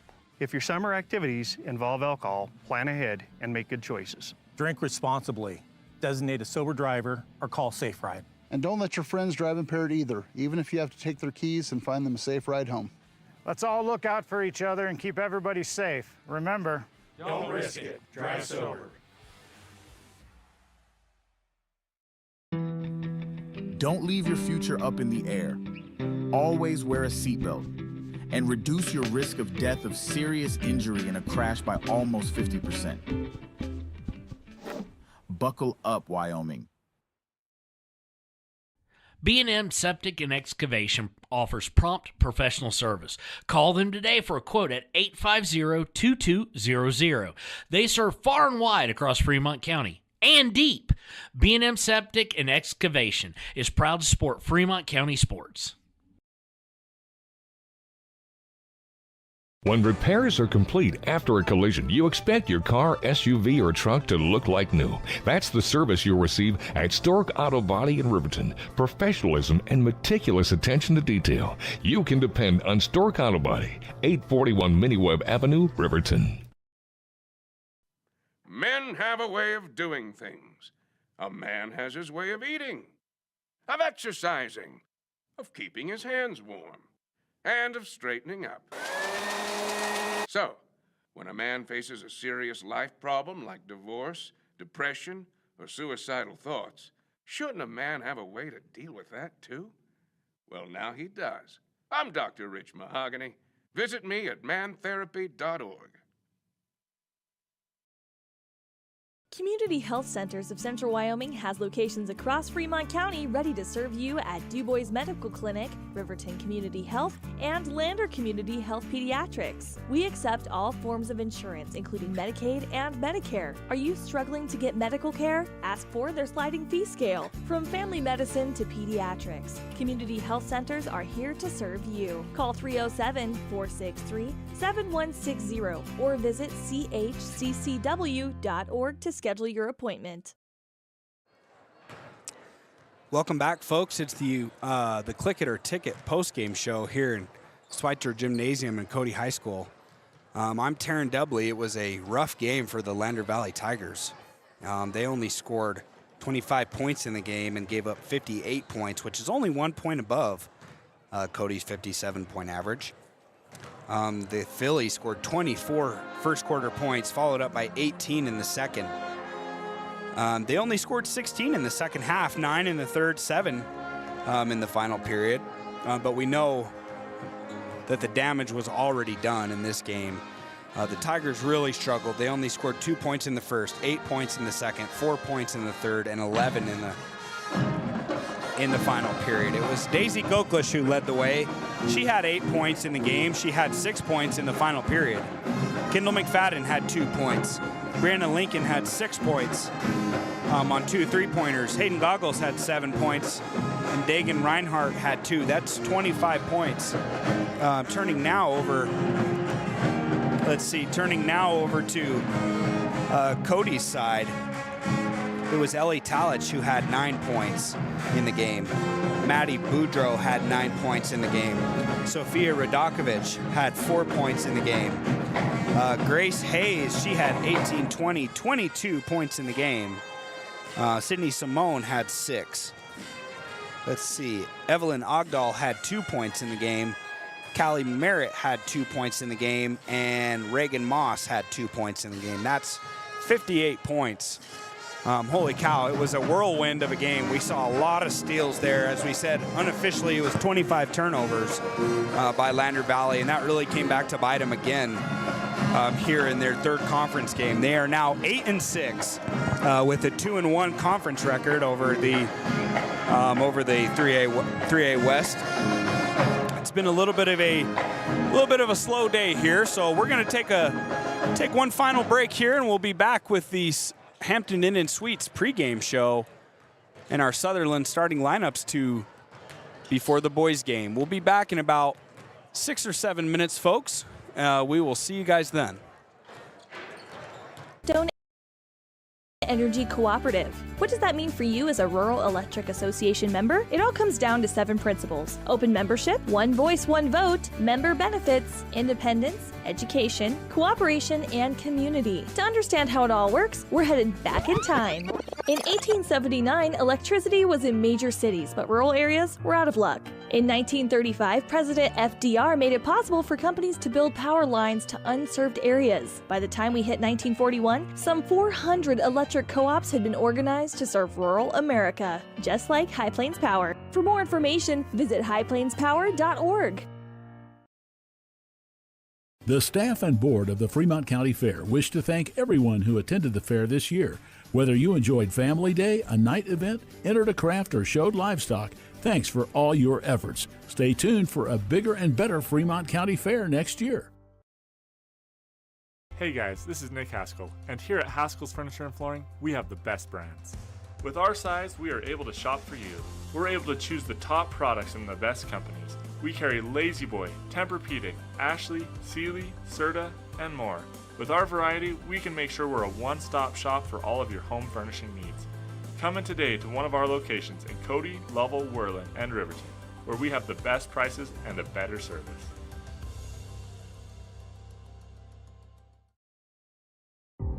For a place, a people, an idea, for right and freedom, for liberty and justice for all.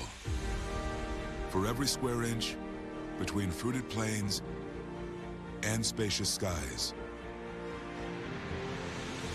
Marines fight to win. See all the battles Marines fight to win at marines.com.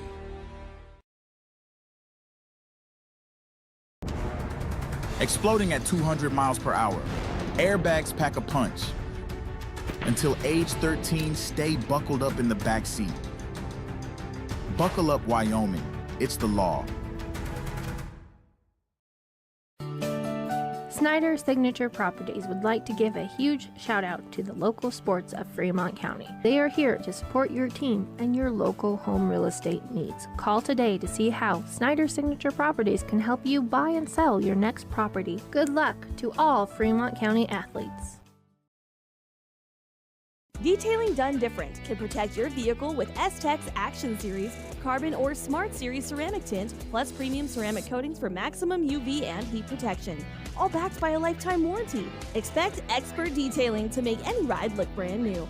Call 307-851-5158 today. Detailing done different. Riverton's Hampton Inn & Suites is proud to sponsor our youth athletics in Fremont County. Fremont County School Athletics provide our youth timeless experiences and lessons that can lead to success for life. Setting goals, teamwork, and hard work make young athletes into good citizens.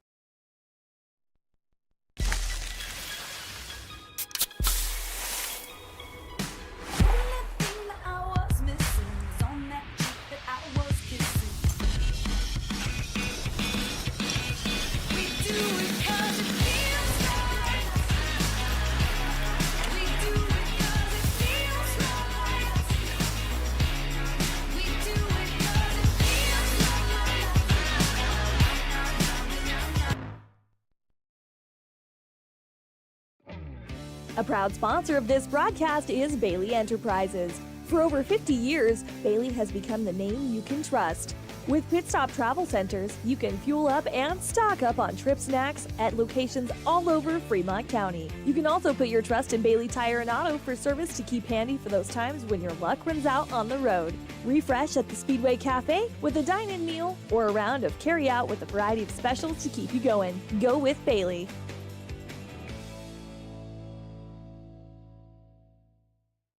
Living well isn't just about things. It's about the things that matter. Your family, your friends, and your health. For decades, Sage West Healthcare has been committed to improving the health and care of our communities. Today, we're investing more in our communities, in our people, in advanced medical technologies, and in specialized facilities, so access to better care is close to you and the things that matter most. Sage West Healthcare. Be well, live well. That's why we're here. Riverton Blowdorn Lumber is proud to support youth sports. Experience the Blowdorn difference. Quality products, design, delivery, and expert service. Blowdorn Lumber, 1202 North Federal in Riverton. Blowdorn Lumber. You need an oil change, but you don't have a lot of time. Expressway Lubes on South Federal in Riverton and Highway 789 in Lander provide a fast, professional lube, oil, and filter change. Expressway Lubes, locally owned and proud to support our local student athletes.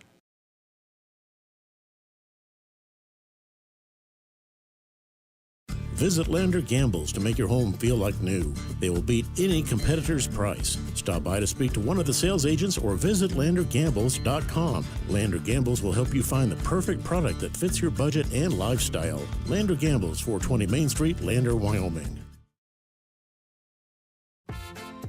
Dos Solitos is proud to support Fremont County sports teams. Enjoy bold Mexican flavors that'll have your taste buds shouting, "Olé!" Follow them on Facebook, Instagram, and TikTok for updates on events and food truck locations.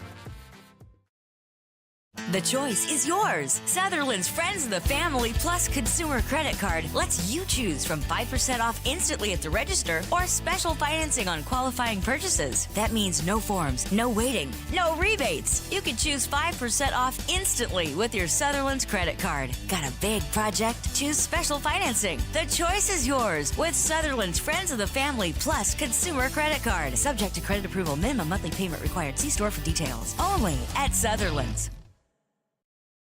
Your tax pros at 672 West Main Street in Lander, Wyoming can handle all your tax needs. Whatever your situation, we know what to do. Call 307-856-2256 today to schedule an appointment. H&R Block is open Monday through Friday, 9 a.m. to 3 p.m. We believe that everyone deserves a second chance, including us. Hi, I'm Brian Robacher, CEO of Atlantic City Federal Credit Union. And if we said no to you in the past, I'm asking you for a second chance too. In the midst of everything happening, we are committed now more than ever to second chances and when it comes to your finances. An auto loan for your new car, business loans, home loans, and more. Give Atlantic City Federal Credit Union a second chance to give you a second chance. We've been helping our community thrive since 1964, and now it's your turn. Visit AtlanticCity.coop to apply today. Atlantic City Federal Credit Union, federally insured by the NCUA. Why should your new floor come from Carpet One? Because we're passionate about the spaces our neighbors call home. We're part of your community, and we're also part of the world's largest cooperative of independently owned and operated flooring stores. So you can be sure you'll get great selection and outstanding value with every installation. Whether it's carpet, hardwood, tile, or luxury vinyl, our experts take the guesswork out of choosing the right floor. We're your local Carpet One Floor and Home, the one store for your perfect floor. Papa Murphy's on North Federal in Riverton makes your pizza to order. Order online at papamurphys.com or in store. Delicious, fresh-made pizza just the way you want it. Papa Murphy's is a proud supporter of our local Fremont County student athletes. Your car or truck is an investment. When it needs repairs, you need someone you can trust to do the job right. Take it to Gunners Automotive. They repair all makes and models of cars and trucks, from oil changes to brakes, tires, and more. Gunners Automotive, 856-2288. Shoshone Rose Casino and Hotel is proud to support youth sports in Fremont County. Enjoy a meal at the Deca Gai He restaurant. Deca Gai He is Shoshone for the eating house. Open daily from 7:30 a.m. until 9 p.m. Try a weekend getaway with the family in one of their comfortable, pet-friendly guest rooms and enjoy the heated swimming pool. Book online at ShoshoneRose.com and remember to support Fremont County youth sports. Go team!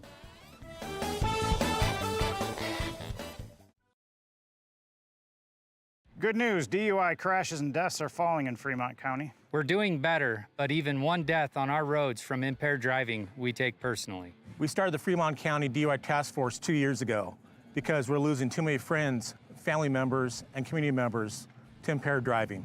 So we've joined forces to work together to find and stop impaired drivers in Fremont County, wherever they are. And we're making an impact, but we need your help. If your summer activities involve alcohol, plan ahead and make good choices. Drink responsibly, designate a sober driver, or call Safe Ride. And don't let your friends drive impaired either, even if you have to take their keys and find them a safe ride home. Let's all look out for each other and keep everybody safe. Remember, don't risk it. Drive sober. Don't leave your future up in the air. Always wear a seatbelt and reduce your risk of death of serious injury in a crash by almost 50%. Buckle up, Wyoming. Welcome, basketball fans, to Schweitzer Gymnasium here in Cody High School. It's just attached from the high school, so we're about a short walk away. But anyways, it's the Lander Valley Tigers. Now it's the boys squad as they take on the Cody Broncs of Cody High School. We're just about to get things underway here, about 4 minutes to go. On the Ranger printer scoreboard here in Cody, it's the Pepsi Pinnacle Bank scoreboard. Quickly talking a little bit about the Cody basketball team. They're led by head coach Jay McCartan. They're 7-4 on the season and 0-1 in conference play, so they're looking to even their conference record at 1-1 with a win over the Tigers. Right now, they are led by the coach's son, Grady McCartan. He averages 14.4 points a game and 2.5 steals per game. He's number 5, and he's a senior. Not far behind him is another senior at 6'5", center, Maddox Ball. He's 14 points per game and 8 rebounds per game. That's a great stat line for the young man. The other player the Tigers are going to have to watch out for is Jackson Hazel, who really killed them when they played the first time in Lander earlier this season. He averages 13 points a game and 2.5 assists per game. I was going over just in my head briefly a little bit about the last game, and the Tigers lost by 11 on their home court. It was the opening weekend. The Tigers actually outscored the Broncs in every single quarter except the third quarter, where the Broncs had 11 unanswered points, and that's exactly how many points the Tigers lost by. It was 4 straight possessions of no points for the Tigers. They shot all one pass or no pass shots, which, if you know Coach Mullins, is a philosophy of his to stay away from those. And actually the Cody team, they scored 3 3-pointers and a bucket all in those 4 possessions. So a total momentum shift at Bob Carey Memorial. That was in December of last year. I don't have the specific date, but The Cody Broncs took down the Tigers, and that was a non-conference basketball matchup, just an exhibition. Today is a conference matchup. The Tigers will look to move to 3-0 in conference play. They beat Mountain View and Lyman so far. They played Lyman last week and beat them pretty handily. It was a dismantling of sorts as the Lyman Eagles were struggling to get the ball across half court against the Tigers. And if you watch a lot of Tiger basketball, you know both the girls and the boys teams do a fair amount of pressing. That being the full court press, whether it's a 2-2-1 or a 2-1-2 that we'll see today from the Tigers. Have to wonder if they will stay in the press for very long, as the first time they played, the Broncs really had no issues breaking the press. So I wonder if we'll see a little more of a half court style game. The Cody Broncs, who although they are physical and athletic, they do not want to push the pace. They would like to have this be a half court matchup where they can run back and set up their defense. The Tigers want the exact opposite. They want to run and gun and increase the pace of play. They've had success against that, especially in their win over Mountain View, but especially in their win against Lyman that we saw last Thursday night. We're going to take a quick 30-second break, and we'll be right back with the Sutherland starting lineups just to catch our breath. It's Schweitzer Gymnasium. I'm Taryn Debley, and we'll be right back. Offers prompt professional service. Call them today for a quote at 850-2200. They serve far and wide across Fremont County and deep. B&M Septic and Excavation is proud to support Fremont County sports. When repairs are complete after a collision, you expect your car, SUV, or truck to look like new. That's the service you'll receive at Stork Auto Body in Riverton. Professionalism and meticulous attention to detail. You can depend on Stork Auto Body, 841 Miniweb Avenue, Riverton. Men have a way of doing things. A man has his way of eating, of exercising, of keeping his hands warm, and of straightening up. So, when a man faces a serious life problem like divorce, depression, or suicidal thoughts, shouldn't a man have a way to deal with that too? Well, now he does. I'm Dr. Rich Mahogany. Visit me at mantherapy.org. Community Health Centers of Central Wyoming has locations across Fremont County ready to serve you at Du Bois Medical Clinic, Riverton Community Health, and Lander Community Health Pediatrics. We accept all forms of insurance, including Medicaid and Medicare. Are you struggling to get medical care? Ask for their sliding fee scale. From family medicine to pediatrics, Community Health Centers are here to serve you. Call 307-463-7160 or visit chccw.org to schedule your appointment. High Plains Power is a Touchstone Energy Cooperative. What does that mean for you as a Rural Electric Association member? It all comes down to 7 principles: open membership, one voice, one vote, member benefits, independence, education, cooperation, and community. To understand how it all works, we're headed back in time. In 1879, electricity was in major cities, but rural areas were out of luck. In 1935, President FDR made it possible for companies to build power lines to unserved areas. By the time we hit 1941, some 400 electric co-ops had been organized to serve rural America, just like High Plains Power. For more information, visit highplainspower.org. It's the Sutherland starting lineups here at Schweitzer Gymnasium. For the Lander Tigers, it's senior Peyton Bell. Number 11, junior Quincy Gwynna. Senior number 12, Porter Playstead. Senior number 14, Keaton Iron Eyes. And junior number 22, the big man, Noah Sinclair. If you're a Sinclair listening all the way back in Lander Valley, hello, it's your buddy Taryn. We wish the Sinclairs a ton of luck. And Beaver, he's playing at the College of Idaho right now for basketball. If he's listening, we miss you, Beaver. Now turning over to the Cody Broncs. They're going to bring out their starters. It's number 0, the 6'5 senior Maddox Ball. Number 3, the senior Jackson Hazel. Number 4, Trevor Spomer. Number 5, Grady McCartan. And number 12, the sophomore Parker Hine. The Cody Broncs are a very physical basketball team. We've seen that before. They are going to try their hardest to impose their will against the Tigers, who are a a little bit of an undersized team, but they're quick and they play hard defense. So we'll see if this turns out to be a defensive matchup or if this turns out to be a run and gun style of play like the Lander Tigers want. We just saw last week the Cody Bronx.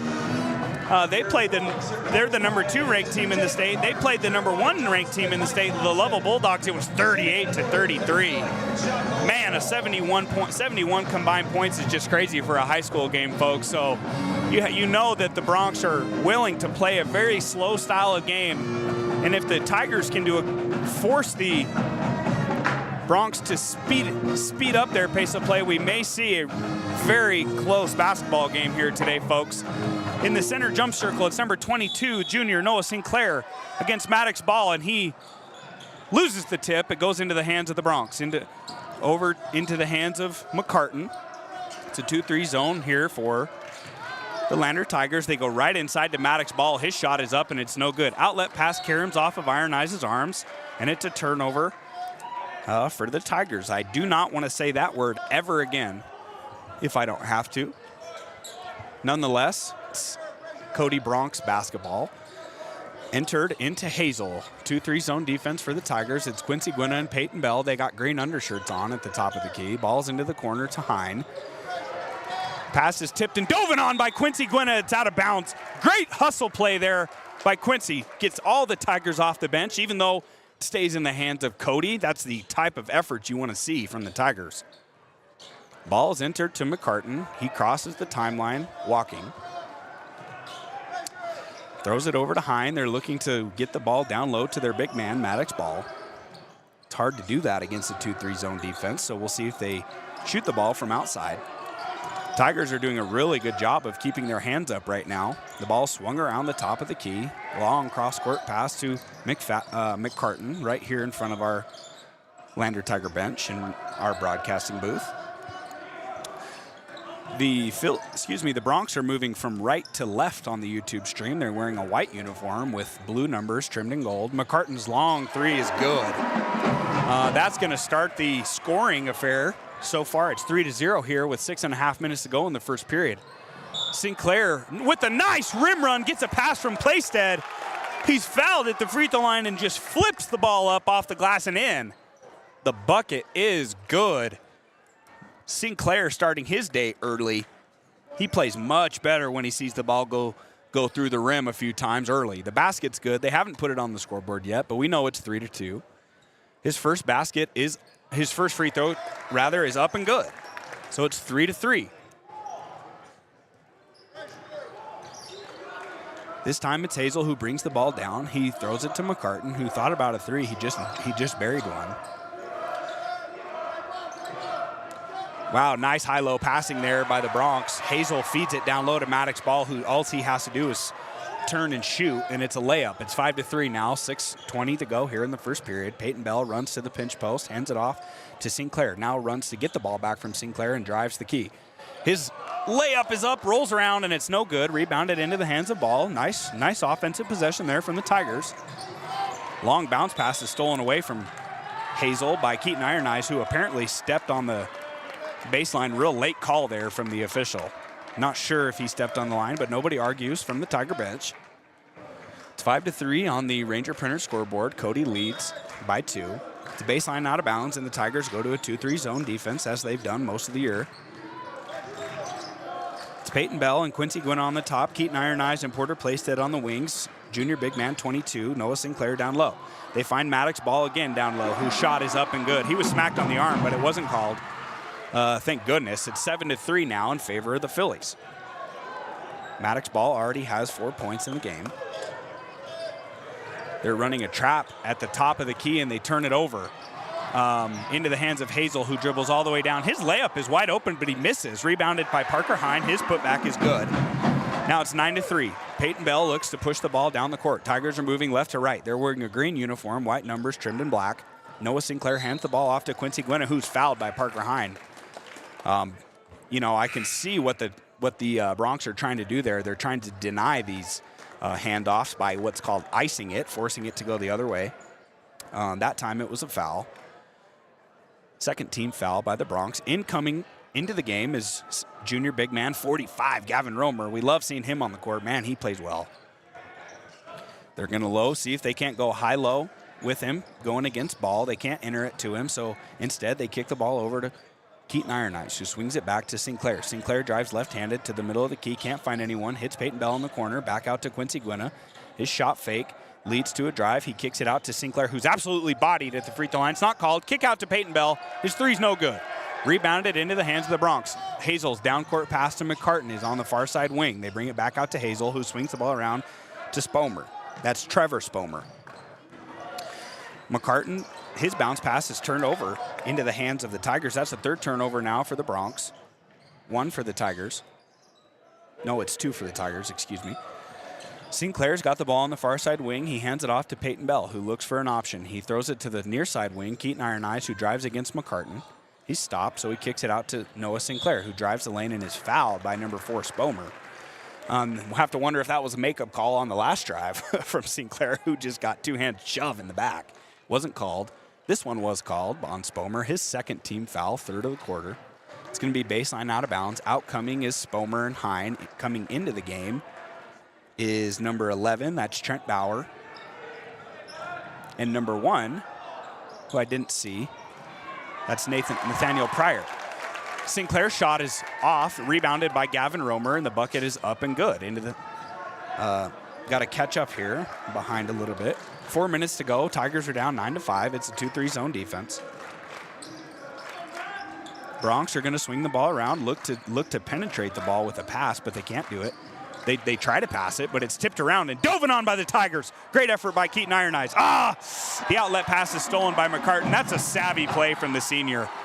He read that pass and stole it, went right up and in for 2. It's 11-5 now in favor of the Bronx. Tigers swing the ball over to the far side wing. It's Keaton Ironeyes. He rejects the ball screen and drives. It's a blocking foul as Keaton drives the lane. Total flop there. Could be a flopping warning there, but instead it's a block. Good call there by the official. He's not going to tolerate flopping, as he shows by his call. Keaton Ironeyes gets a nice ovation from the Lander bench. He comes out of the game, and into the game is number 15, Pax Hollingshead. We love to see him on the court. He's a tall, athletic. He's a quarterback for the Tigers, in fact, on their football team. Inbounds play goes right back to the corner to Peyton Bell. He's kind of trapped there by Hazel, so he brings it out near the timeline. He drives, kicks it out to Pax Hollingshead, who drives on a long closeout. Kicks out to Romer, has nowhere to go with it. Swings it over to Sinclair, who right-handed drives this time. Spin backs to the left and goes up. Off the glass, it's no good. Rebounded into the hands of Sinclair. Oh, no, but it's going to be a foul first. It's a push in the back by Gavin Romer, and he kind of looks a little surprised, but he's okay. He's going to jog back down. Hey, if you're a big guy like that and your job is to get rebounds, you're going to commit a few fouls now and then. It's the first team foul by the Tigers. 11-5 on the Ranger Printer scoreboard. Still a 2-3 zone defense for the Tigers. Peyton Bell, Quincy Gwynn on the top. It's Pax on the near side wing, and the ball's tipped away. Stolen into the hands of Romer. It's Peyton Bell. He's going to go 1 against 4. You know this look. He drives down. His shot is up. No good. Rebounded into the hands of Romer. Oh, it's another offensive foul by Romer. Great hustle there.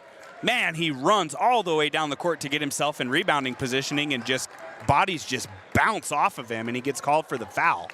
All he's doing there is jumping straight up to get the rebound, but they get him for his second foul.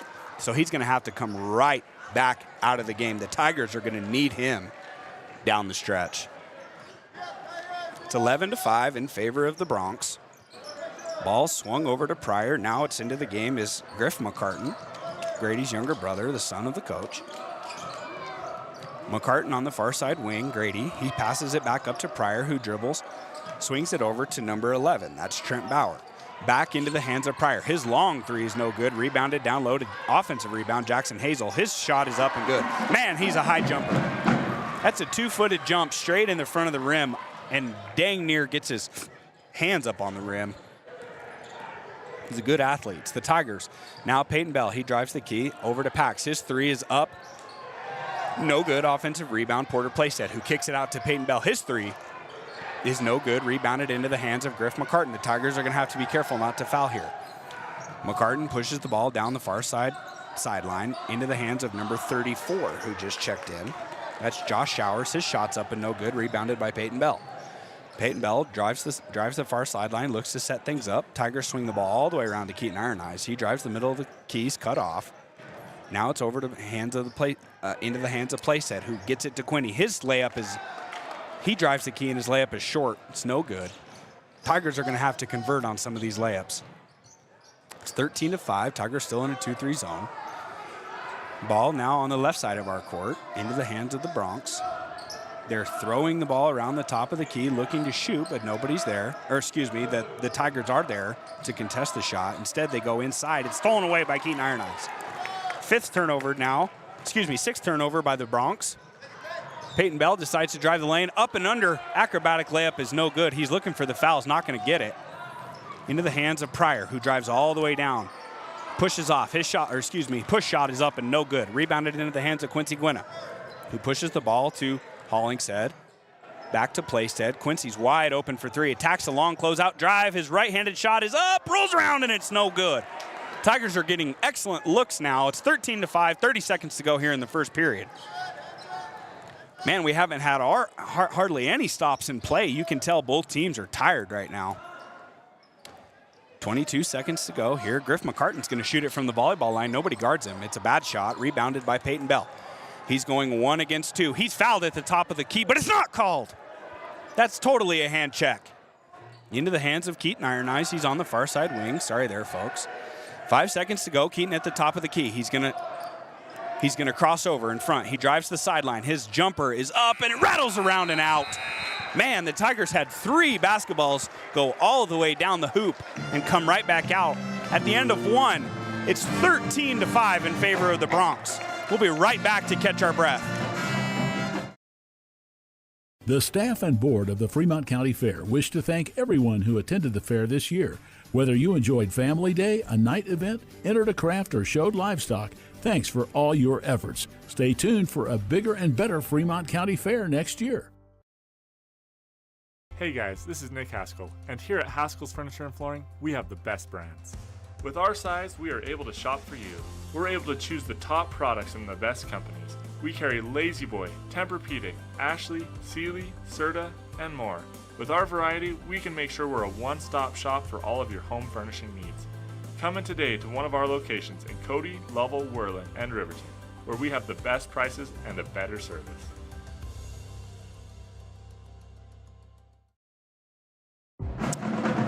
Welcome back, folks, to Schweitzer Gymnasium. It's the second quarter of play in a conference basketball matchup between the Lander Valley Tigers and the Cody Bronx. Right now, it's 13-5 on the Pepsi Pinnacle scoreboard, getting ready to start the second quarter of play. We're going to see a new guy checking in, number 43, Teddy Rivera. It's him, Hollingshead, Goggles, Noah Sinclair, and Porter Playstead. The Tigers are kind of going here with a no-guard lineup. If you want to call Keaton Iron Eyes a guard, he's a little bit more of a post/guard. He's the only one on the court. So they're going to throw it into the big man, Sinclair. He's going to bring the ball against the man defense of Cody. They're going to look to go right away to a high-low. Instead, they throw it up top to Sinclair, back over to Porter. He drives and is switched off by Ball. They kick the ball back out to Teddy Rivera, the senior. He's looking down low on the baseline, finds Porter Playstead into the hands of Iron Eyes, who drives the short side. He stopped. He swings it over to Pax Hollingshead. Now back to Iron Eyes. He drives the lane, is cut off by McCartan. Into the hands of Sinclair, who posts himself up against Maddox Ball. Can't find anywhere to go, so he is trapped. It's going to be a 5-second call. A turnover there, a good turnover there by the Tigers. If you're going to have any, that's the turnover you want to have. It gives you a chance to get back down on defense. It's the 4th turnover in the half by the Tigers. 6 by the Cody Bronx. Those are unofficial numbers. Still 13-5, just over 7 minutes to go here in the second quarter. A lot of energy in this gymnasium as the Cody Bronx are looking to get their first conference win of the season. Into the game now is number 45, Finn Malley. He swings it across court to, that's Parker Hine. Parker Hine gives it off to McCartan, who's going to dribble a lot around the three-point arc. He drives the baseline, stopped and trapped by Porter Playstead. Has nowhere to go with it. Releases it out to Parker Hine, back to McCartan. They're looking to post up Malley down low against Noah Sinclair. Instead, they lob the pass down to Maddox Ball on the backside block.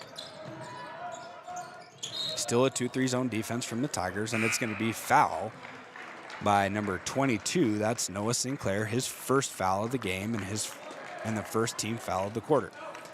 Coming into the game now is number 1, Peyton Bell. He replaces Porter Playstead. Porter. Jackson Hazel to throw the ball in on the baseline. He throws it up top to Hine, who's guarded closely by Teddy Rivera.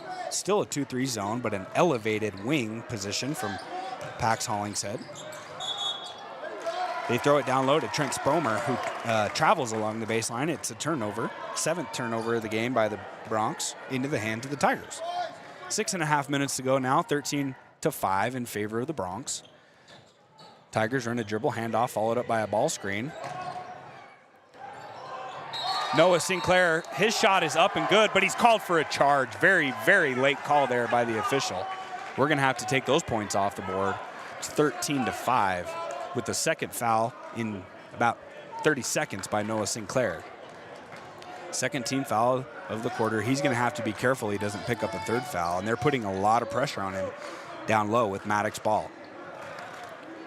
Now the Bronx decide they're going to call a zone play. They instead just launched a three-pointer by McCartan. It's a long rebound off into the hands of Parker Hine. I don't know if that's the shot they were looking for. Parker Hine, he swings the ball back up top to number 5, Grady McCartan, who organizes the offense. Swings the ball now over to Jackson Hazel. It's still 2-3 zone defense, but the Bronx look a little confused about what they might be running. Not even looking to attack the rim right now. The Bronx just are swinging the ball around the three-point arc.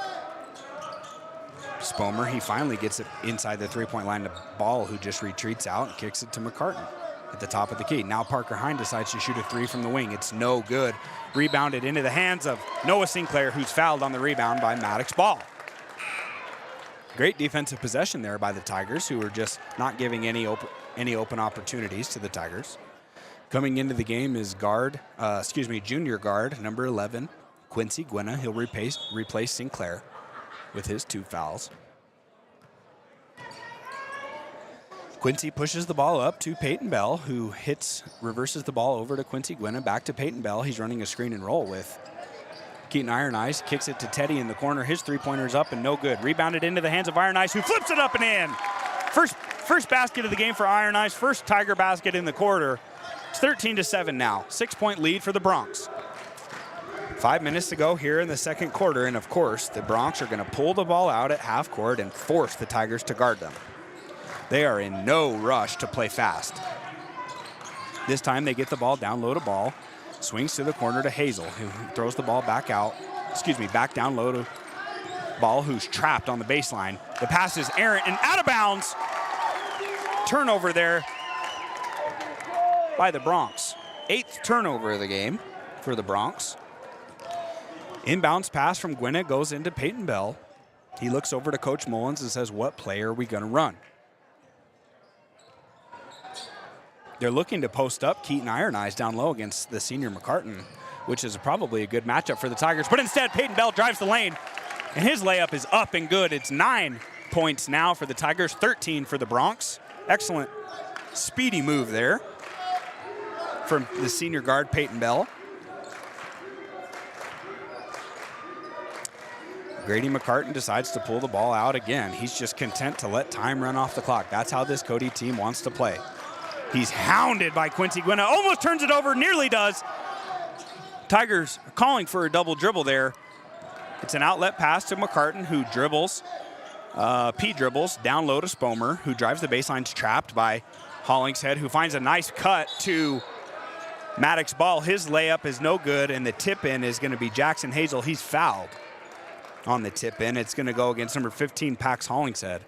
Hollingshead and Hazel both skied high for that rebound. Hazel was able to get his hands to it first, and he just kind of tipped the ball towards the rim, but he was smacked on the arm by Hollingshead. It's a good call by the ref. It's Hollingshead's first free throw of the game. Hollingshead's first foul of the game, and Hazel's first free throw of the game is off. It's no good, 13-9. Incoming to the game is Nathaniel Pryor. He's going to replace Trevor Spomer. Keep calling him Trent. It's Trevor Spomer. Hazel spins the ball around in his palm, 2 dribbles, eyes the rim. Deep breath, shot is up. And it is good. 1 point there for Jackson Hazel, his 3rd point of the game. Peyton Bell brings the ball up on the far sideline. Again, Tigers in their green jerseys, Cody in white. They throw the ball to Teddy Rivera in the corner. He has nowhere to go with it, so he brings the ball up top and swings it over to Hollingshead, who drives the lane. Now it's a switching man-to-man defense from the Bronx. Anytime that they get beat, they just switch it off with the guy who's in help. Quincy Gwinna over on the near side wing. He drives. His dribble is stolen away, but he steals the ball right back into the hands of Iron Eyes. Double turnover there. Who has it stolen away this time by Pryor. 3 turnovers in about 5 seconds. It's Grady McCartan who drives the lane. He drives all the way down and charges Pax Hollingshead, who planted his feet and stood his ground. It's a charge. Offensive player control foul there by McCartan. His 2nd foul of the game, and he's replaced by he's replaced by Parker Hine. McCartan goes to the bench and says, oh man, I don't know what I could have done different there. Well, he charged him anyways. It's the 3rd team foul for the Bronx. It's 14-9. Now it's the Tigers basketball. They're on the Cody side of the court. They're looking inside to Keaton Iron Eyes. His turnaround jump shot is up and in. Great call there by Coach Mullins. It's the fourth point there by Keaton Iron Eyes. He had the advantage over Hazel, and that's his shot. Turnaround fadeaway from the front of the rim. And he sank it at 14-11 now. 2.5 minutes to go here in the half. Ball swings across over to Parker Hine, who thought about a 3. No, he decides to reverse the ball again. They're just reversing it around the 3 top guards. Not even really looking to get the ball inside. They're just content to pass the ball around. Hine drives the ball on the baseline, steps out of bounds. It's another turnover. The Tiger bench is on their feet, screaming and yelling, saying, good job, great defense there to the Tigers. Thought we might see a timeout there by the Cody bench. They decide not to. It's 14-11, 2 minutes, 10 seconds to go here in the 2nd period. Peyton Bell enters it to Keaton Iron Eyes, who swings it over to Gwinna. They're running a zoom action with Peyton Bell. Now he's going to get the screen from Keaton Iron Eyes. No, he decides to pull him off and reset the offense. Peyton Bell, he drives. He kicks it over to Quincy Gwinna, who's wide open on the 3. His shot's no good. Long offensive rebounds. Keaton Iron Eyes, who just accidentally towed the line. Nice hustle there by Iron Eyes. If you could see on the YouTube stream, he had to chase it clear to the corner. Got his hands on the ball, but stepped out of bounds, so I'm not going to call it a rebound or a turnover. Teddy Rivera gets a nice applause as he's replaced by Porter Playstead. This time it's going to be Pax Hollingshead in the middle of the 2-3 zone. Quincy Gwinna, Peyton Bell at the top. Porter Playstead, Keaton Iron Eyes on the wing. Ball on the far side wing to Hine. He reverses, as we've seen, back over to Ball on the near side wing. Ball throws it to McCartan, who fakes the 3-pointer. His 1-2 jump shot from about 15 feet is good. Nice looking jump shot there from McCartan. His 7th point of the game. Tigers back down on offense now. Porter Playstead drives the key, kicks it to Quincy Gwinna, who decides not to shoot. Ball's into the hands of Playstead. He swings it over to Hollingshead, who's going to run a pick and roll with Peyton Bell. Peyton Bell drives the lane, kicks to an open shooter. He decides not to shoot, tacks a long closeout. It's Porter Playstead.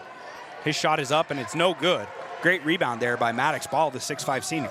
Spomer all the way down. Spin move is stuffed by Pax Hollingshead and immediately commits the foul in frustration. Tigers have a little grip on the momentum now. 1 minute to go here in the 2nd quarter. Cody's up by 5, 16-11. See if the Tigers can't convert a basket here. 52 seconds to go here in the half. Quincy Gwinna's running a screen and roll with that was Iron Eyes and Gwinna. Gwinna's drive to the lane, he's fouled. Not sure who this is going to go against. I didn't see. It's number 0. It's number 0, Maddox Ball, who quickly picks up his 3rd foul. That's huge for the Tigers. That is the 6'5 big man of the Bronx, who's going to have to come out of the game now. Quincy's first free throw is no good. Replacing Ball is Finn Manley.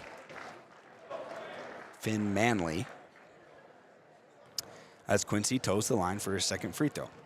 Now, the Bronx have a 6'5 sophomore, Thad Pulverline, and 34, who's 6'7", Josh Showers, a junior, who can replace Ball if they need a size. Quincy's second free throw is good.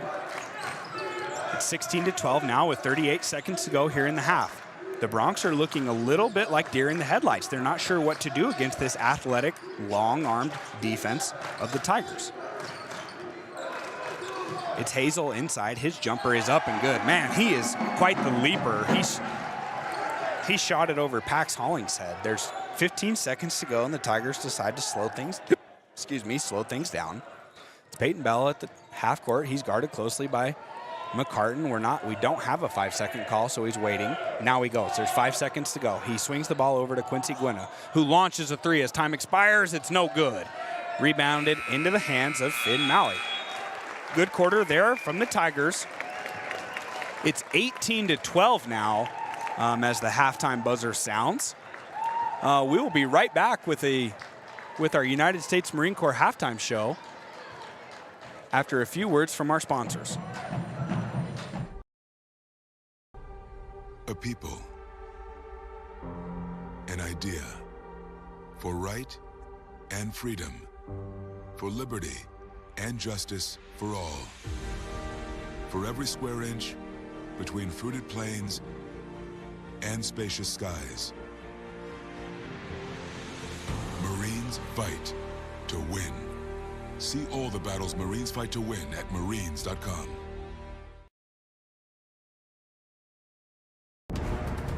Exploding at 200 miles per hour. Airbags pack a punch. Until age 13, stay buckled up in the back seat. Buckle up, Wyoming. It's the law.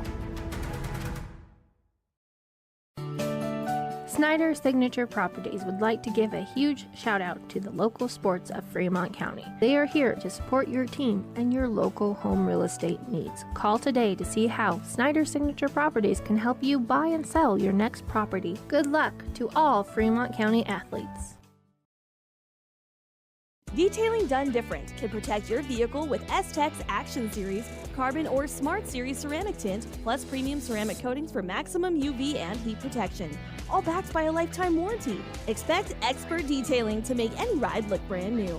Call 307-851-5158 today. Detailing done different. Riverton's Hampton Inn & Suites is proud to sponsor our youth athletics in Fremont County. Fremont County School Athletics provide our youth timeless experiences and lessons that can lead to success for life. Setting goals, teamwork, and hard work make young athletes into good citizens.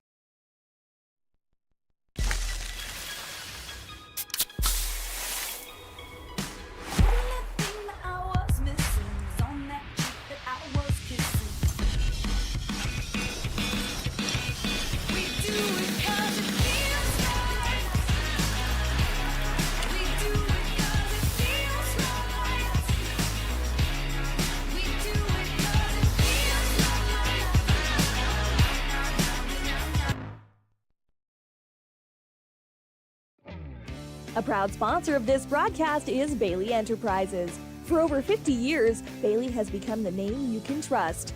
With Pit Stop Travel Centers, you can fuel up and stock up on trip snacks at locations all over Fremont County. You can also put your trust in Bailey Tire and Auto for service to keep handy for those times when your luck runs out on the road. Refresh at the Speedway Cafe with a dine-in meal or a round of carry-out with a variety of specials to keep you going. Go with Bailey.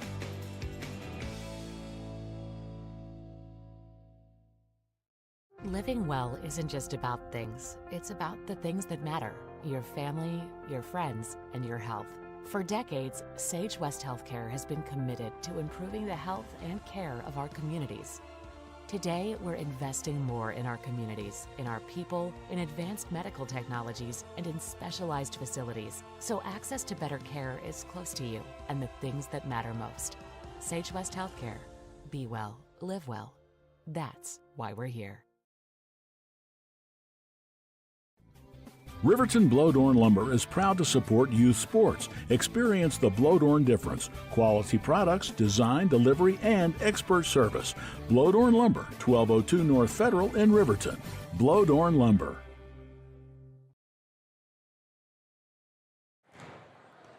All right, folks, welcome to the United States Marine Corps Halftime Show. I'm joined with the Lander Valley Girls head coach, Drew Powell. Coach, thank you for joining us on the broadcast. It's been a little bit of a rough early afternoon here at Cody High School. The Tigers did not fare too well. They lost the game 58-25 to the Cody Phillies. And, you know, as we were talking about a little bit in the pregame show, it's Grace Hayes, the sophomore, who's had an excellent season so far. She had quite a few steals. And, you know, after a game like that, you know, where you kind of know the writing on the wall early in the game, what do you tell your team, and how do you fight through struggles like that with such a young team? Yeah, we went in at halftime, and we really set goals for ourselves in the second half, and that was to win a quarter. We ended up doing that, and even the third quarter, I thought we played much better, and even the second quarter, we did pretty good. I mean, we were minus 10, but against a good team, that's kind of where I expected us to be in some of those quarters, maybe win one or two and maybe be down 10. But, you know, I thought we fought really hard through the remainder of the game. It was just that first quarter kind of got us. Well, you can tell how hard you guys were fighting. Cody averages 57 points and only finished with 58, so to end the game with only 16 second half points. I thought that was a huge win for the Tigers. And, you know, you guys showed you can be a very sticky defensive team. Today it was really just the turnovers that got you. But on the offensive end, what are you guys looking forward to in your next week of practice? You know, I thought offensively, actually, in the second half, we played really well. We started setting really good screens and getting open, getting some curlers off of it and getting some wide open shots. It was just the turnovers there for a while that, you know, when you give them a turnover and they go finish a layup, it's kind of hard to keep competing with that because I think they probably had, you know, 20-ish points off of turnovers in that first quarter. Yeah. Well, you know, you guys have a relatively young team. It's only the two seniors, if I'm not mistaken, Zoe Mulholland and Kendall McFadden. So you still have a lot of hope for your future. And this year has been, it's still been a fun year. I'm appreciative to get a chance to do these games. I didn't know the girls a whole lot, but, you know, you and I have kind of built a relationship, and we've seen how the kids grow. One thing you see about this Tiger team is they are very positive on the bench. They seems like they get along very well, and they're always kind of a smiley bunch. Is that a fun team to coach? Yeah, they're a fun team to coach, and, you know, I ask them to do that. You know, I think bench energy is huge, and being able to support each other, especially in these away games where you don't have very many fans in the stand, but being able to support each other from the bench when we're not on the floor is a huge thing. Well, all right, Coach, the trumpets and the trombones are quite loud across the way, so I'm going to let you get out of here. Thank you for stopping by for the Wild Today's United States Marine Corps Halftime Show. It's our post-game show, the Click It or Ticket. That was Coach Drew Powell. Coach, we'll see you next week. Thank you. All right, folks, we're sorry about any audio issues we're having there. It's just an extremely loud gymnasium here. The Cody band is directly across from us, and I wonder if they knew we were doing the halftime show. They turned up the volume a little bit on us, but that's okay. So we'll be right back with a quick scoring recap of the boys' game. And after that, we'll have the second half action. It's 18-12 right now in the boys' contest. Cody leads by 6. We'll be right back.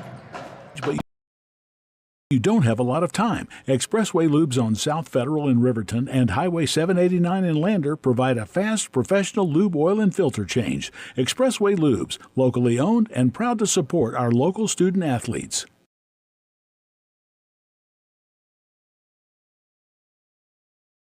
Visit Lander Gambles to make your home feel like new. They will beat any competitor's price. Stop by to speak to one of the sales agents or visit LanderGambles.com. Lander Gambles will help you find the perfect product that fits your budget and lifestyle. Lander Gambles, 420 Main Street, Lander, Wyoming.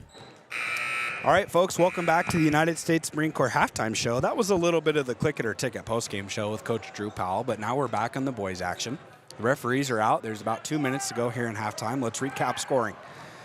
The Tigers scored 12 points on 2 points from Peyton Bell, 1 from Quincy Gwinna, 4 points from Keaton Iron Eyes, 3 points from Noah Sinclair, and 2 from Gavin Romer. On the Cody side, they scored 18 points behind 4 from Maddox Ball, 5 from Jackson Hazel, 7 from Grady McCartan, and 2 from Parker Hine. It's 18-12, and the Cody basketball team, goodness gracious, they average 58 points a game, and right now they only have 18. They're well under their margin. Should be a close second half. Now, if the Tigers can avoid what they did the first time that they played the Cody Broncs, and that was they had 4 bad possessions that really led to the outcome of the game. If they can keep this game right here within striking distance, right around 4-6 points, we know what the Tigers can do down the stretch. Let's take just a quick moment to catch our breath. We'll come back with the third set of 8 minutes right here at Schweitzer Gymnasium. Dos Solitos is proud to support Fremont County sports teams. Enjoy bold Mexican flavors that'll have your taste buds shouting, "Olé!" Follow them on Facebook, Instagram, and TikTok for updates on events and food truck locations. The choice is yours. Sutherland's Friends of the Family Plus Consumer Credit Card lets you choose from 5% off instantly at the register or special financing on qualifying purchases. That means no forms, no waiting, no rebates. You can choose 5% off instantly with your Sutherland's credit card. Got a big project? Choose special financing. The choice is yours with Sutherland's Friends of the Family Plus Consumerlands. All right, folks, welcome back to Schweitzer Gymnasium here next door or adjacent to Cody High School. Lander leads the Broncs 12-18 right now. It's the third period of play. Starting things off, it's Cody Bronc basketball. They swing the ball over to number 34. That's Sowers. He's in the game for Maddox Ball, who has 3 fouls, the 6'5 senior. Well, and after a nice pump fake on the jump shot, Grady McCartan is able to get Keaton Iron Eyes in the air and fouls him. It's a foul on the ground. Jackson Hazel will throw the ball in from the baseline out of bounds. He looks to get the ball right into Sowers down low, who just posted up Noah Sinclair right in front of the inbounds pass, and his shot's up, but he's fouled. So the shot's no good, but he's fouled. It's Noah Sinclair. Or excuse me, no, it went against Porter Playstead. It must have been a foul from behind. Porter must have got him on the body. Sowers, his first free throw is up, rattles around, and it's not good. Josh Sowers is a junior. He's 6'7". Man, he's taller than the senior Maddox Ball by about 2 inches, and I would say it looks that way on the court. Number 34, Sowers, his second free throw's up, and it's no good. Excellent offensive rebound by the Broncs to Jackson Hazel, who throws it to Parker Hine, bounces off his foot out of bounds, so it's a turnover. The 9th turnover of the game for the Broncs. They had 8 in the first half. Inbound ball goes to Peyton Bell. Him and Quincy Gwynna are matching. They got the short sleeve green shirt on under their Kelly green uniforms. Cody's in a man-to-man defense. They go with the backdoor cut from Playstead. Now it's Quincy who throws the ball up top to Noah Sinclair. He drives the lane. Nice spin move. And the shot is up and good. Noah Sinclair goes for the hoop and the harm. It's 14-18 now. Noah Sinclair pounding his chest, says, "I got this." That was a nice move. He spinned back to the right side, but threw the ball off the left side of the backboard. Kind of an acrobatic shot there. It was sweet. Noah's first bucket of the game is followed up by a missed free throw. Rebounded into the hands of Josh Sowers for the Cody Broncs. Quickly ahead down the court is Jackson Hazel. He's a speedy guard. Over to McCartan, who launches a long three. They haven't had any success on those deep threes. It's out of bounds, but it goes into the hands of the Lander Tigers. It was tipped out of bounds. I'm not sure who it was tipped off of, but it goes into the hands of the Tigers. Sinclair inbounds the ball to Peyton Bell, who's not pressured at all by the Cody Broncs. It's McCartan who's going to check him. Back screen there from Noah Sinclair, who tries to get the ball down low to Keaton Iron Eyes. Instead, he throws it to Quincy Gwynna. His three is no good. Into the hands of Jackson Hazel, who throws the ball long down court to McCartan. 2 pump fakes, pump fake again. His shot is up, and it's blocked away by Porter Playstead, who into the hands of Josh Sowers. His shot is up and swatted away emphatically, but it's a foul. And it's another foul that's not at the top where we thought it might be. It was a foul down low on number 11, Quincy Gwynna. It's his first of the game, third team foul of the quarter for the Tigers. Sowers goes to the line again. He was 0 for 2 last time. His first free throw this time is good. He's got 1 point in the game, the 6'7" junior. Coming into the game is number 15, Pax Hollingshead. He's going to replace Playstead. Sowers' next free throw is up, and it's short. He gets his own rebound. Swings it over to McCartan, who goes back to Spomer. They're trying to get it back down low to Sowers. Long cross-court pass to Hines. Kicks it up top to McCartan. Long bounce pass over to Spomer, who drives the lane. Nice dump down pass to Sowers. His pivot and nice post move is up and in. Nice move there by Josh Sowers. Quincy throws the ball over to Hollingshead, who throws it back to Quincy. He drives off of a pick and roll from Hollingshead. Throws it to Keaton, who attacks the long closeout. His running one-hander shot's no good. Rebounded into the hands of Sowers. Outlet to McCartan. McCartan drives the baseline. He has nowhere to go, so he kicks it along the baseline to Parker Hine. His three's good. This is kind of what we thought we might see from the Bronx. It's exactly what happened in Lander last time. The Tigers desperately need a bucket here. It's Peyton Bell. He launches a three. It's good to stop the bleeding. Great job there by Peyton Bell. Assist Noah Sinclair. It's 24-17, 5 minutes, 40 seconds to go here in the third quarter. Hines' heat check is no good. Rebounded into the hands of Quincy Gwena. He outlets it to himself, brings the ball down. Long cross-court pass to Noah Sinclair, who travels as he catches the ball. No arguments there. Happened right in front of the Lander bench. Everybody knew. It's going to be number 45, Gavin Romer, who checks back into the game. We only saw him in the first quarter, but he picked up 2 fouls. So he's coming back into the game now, third quarter, 5.5 minutes to go. Tigers down 17-24. What is that? 7 points. Jackson Hazel brings the ball down. It's still 2-3 zone of the Tigers. This time it's Iron Eyes and Bell on the top, Sinclair, Romer, and Hollingshead on the bottom.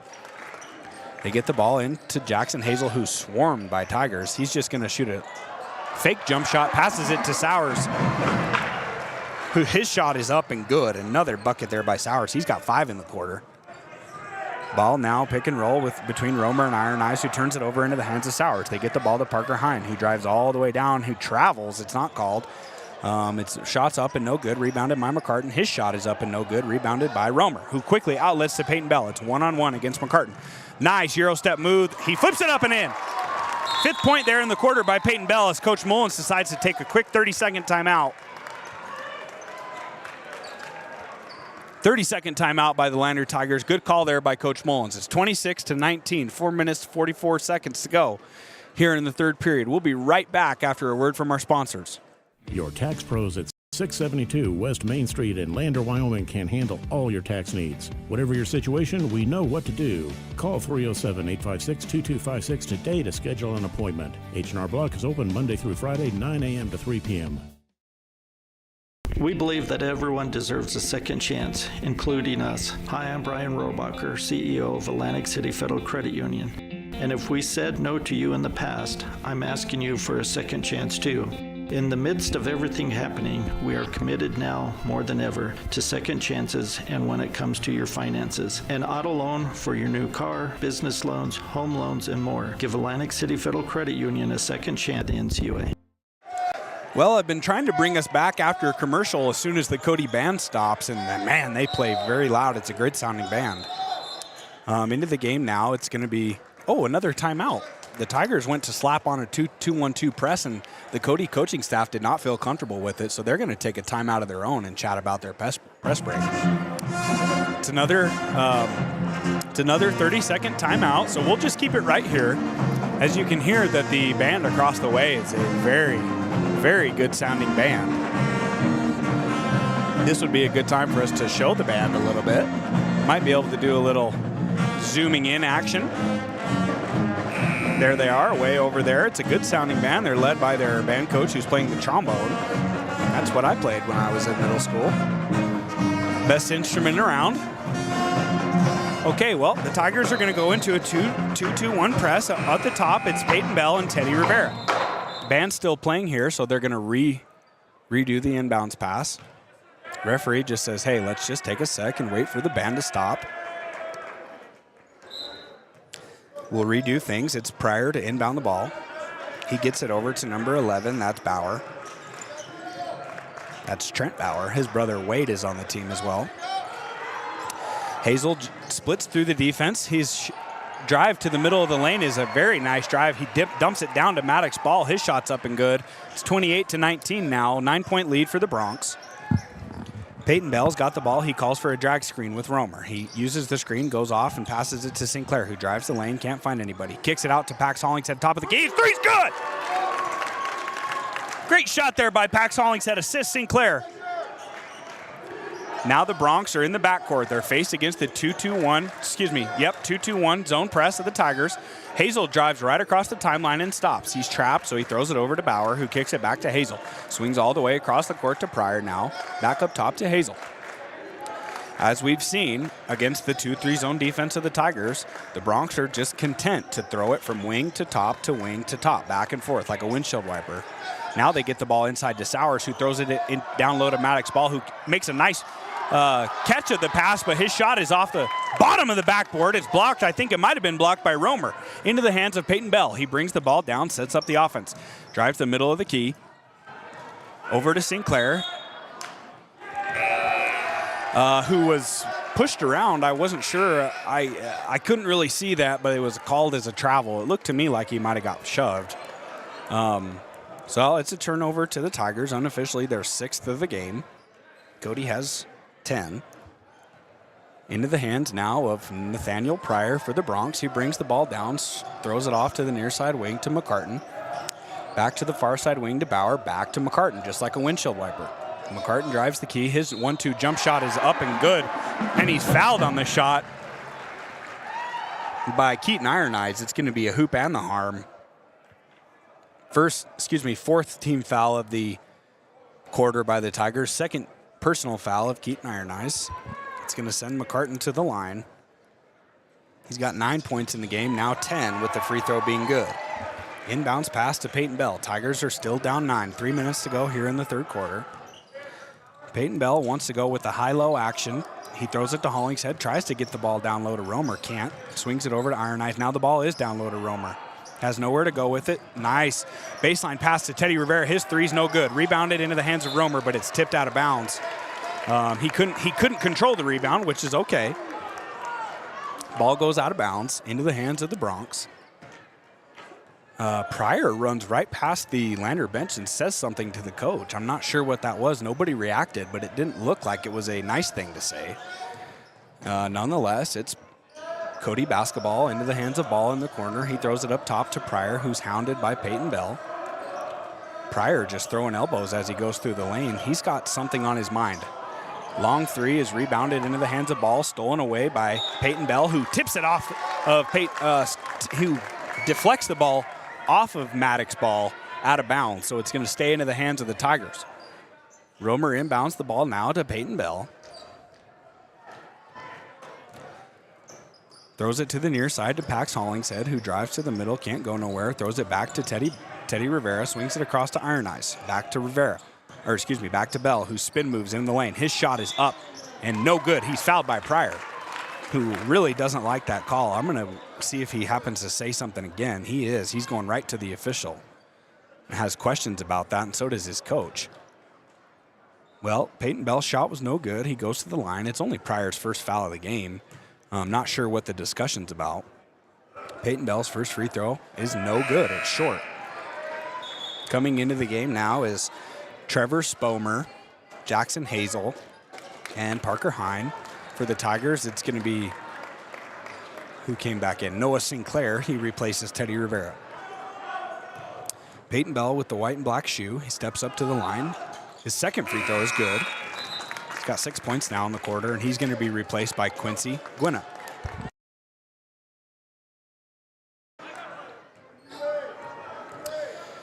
It's 31-23. Tigers down 8. 2 minutes to go here in the third quarter.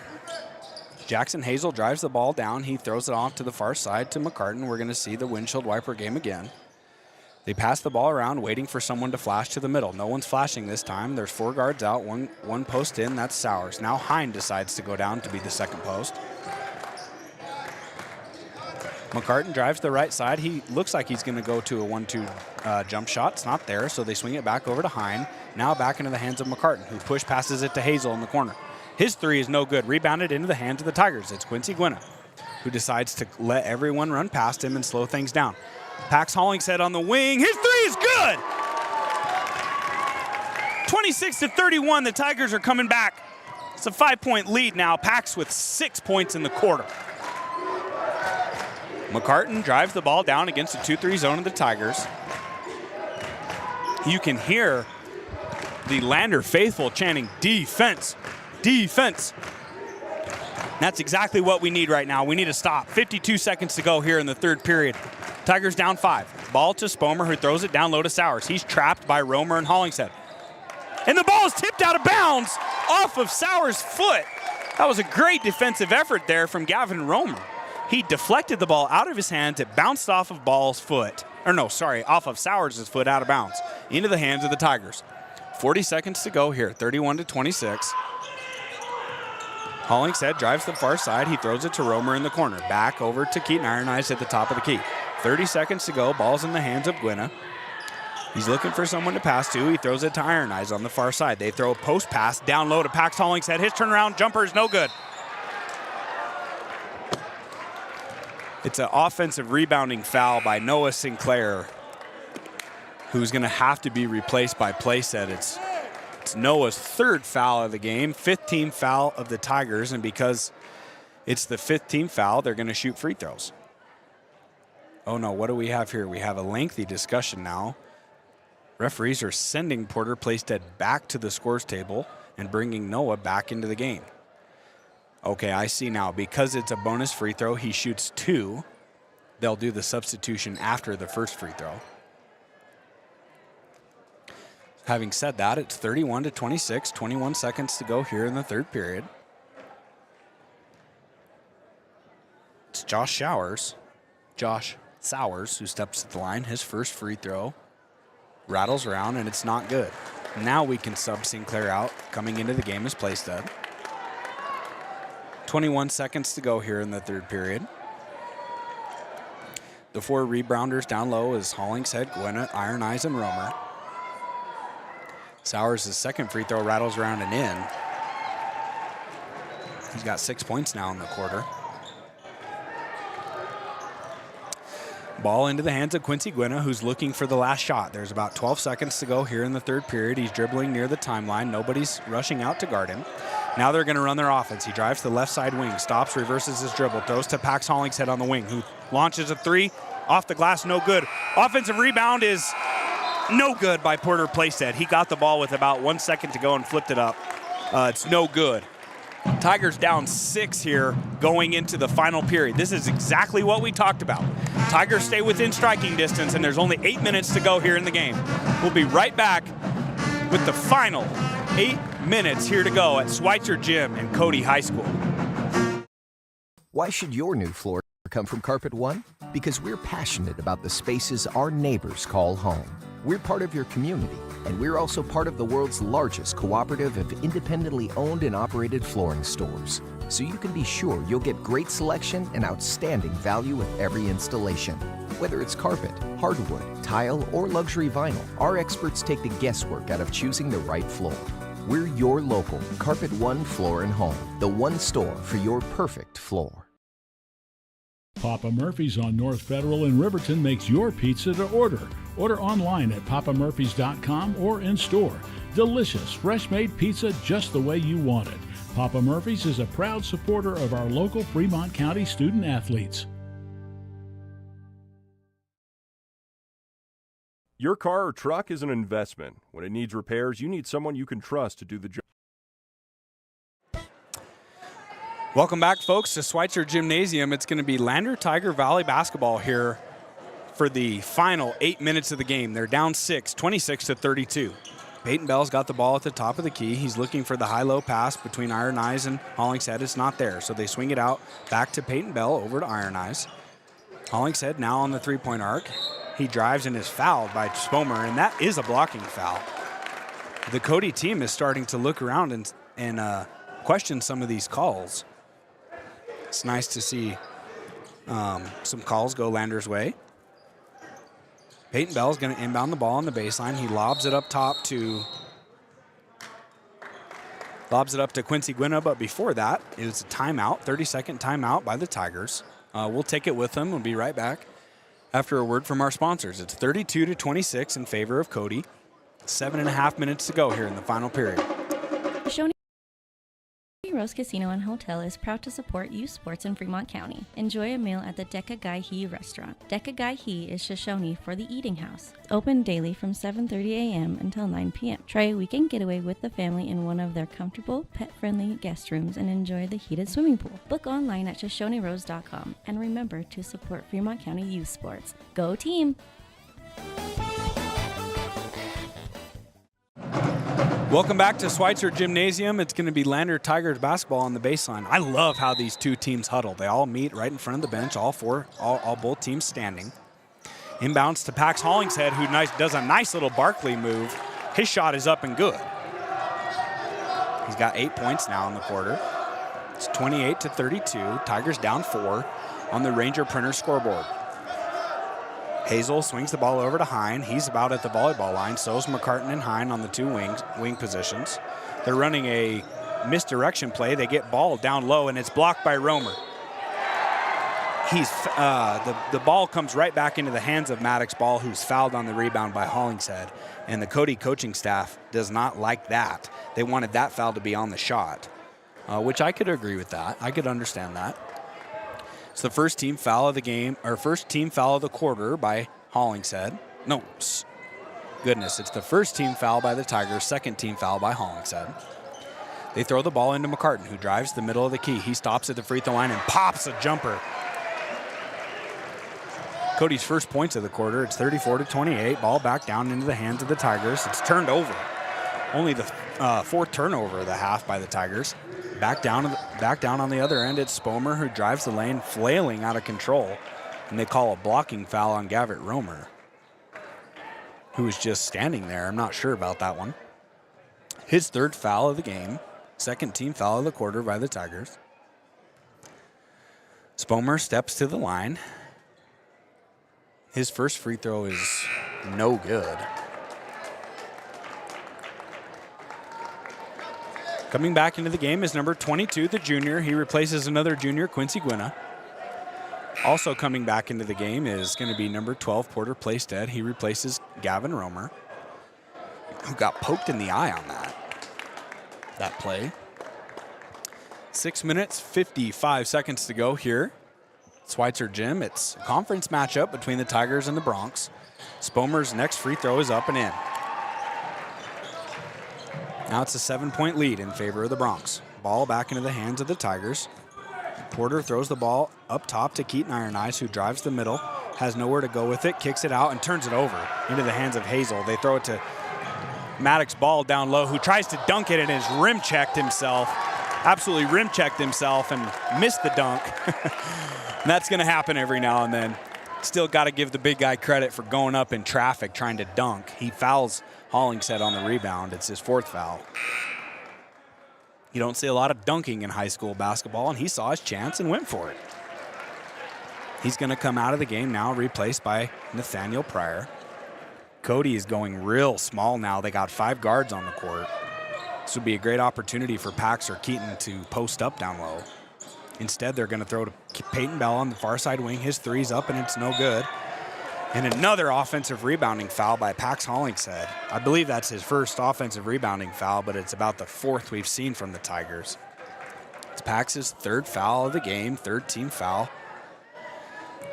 of the quarter by the Tigers. 35-28, 6 minutes and 20 seconds to go here in the game. Hazel walks the ball down the court, taking as much time as he can. Throws the ball over to Parker Hine, who swings it over to McCartan at the top. They throw it back down low to Hazel, who's in the middle of the key. They hit McCartan on the far side wing, near side wing, who hits back to Hazel in the key. It's kind of like a 2-man game they're running. Back to McCartan at the top of the key. He's going to drive the middle and bounce pass to Nathaniel Pryor. His shot is up and good. Nice pass there by McCartan.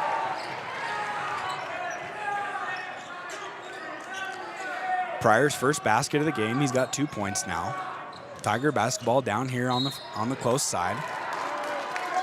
It's going to be another foul by number 4, Spomer. And he just walked straight over to the bench. Yeah, it's his 5th foul. I was going to say, he walked over to the bench like he knew it was his 5th foul. And it is, so he's going to be replaced by number 11, Trent Bauer.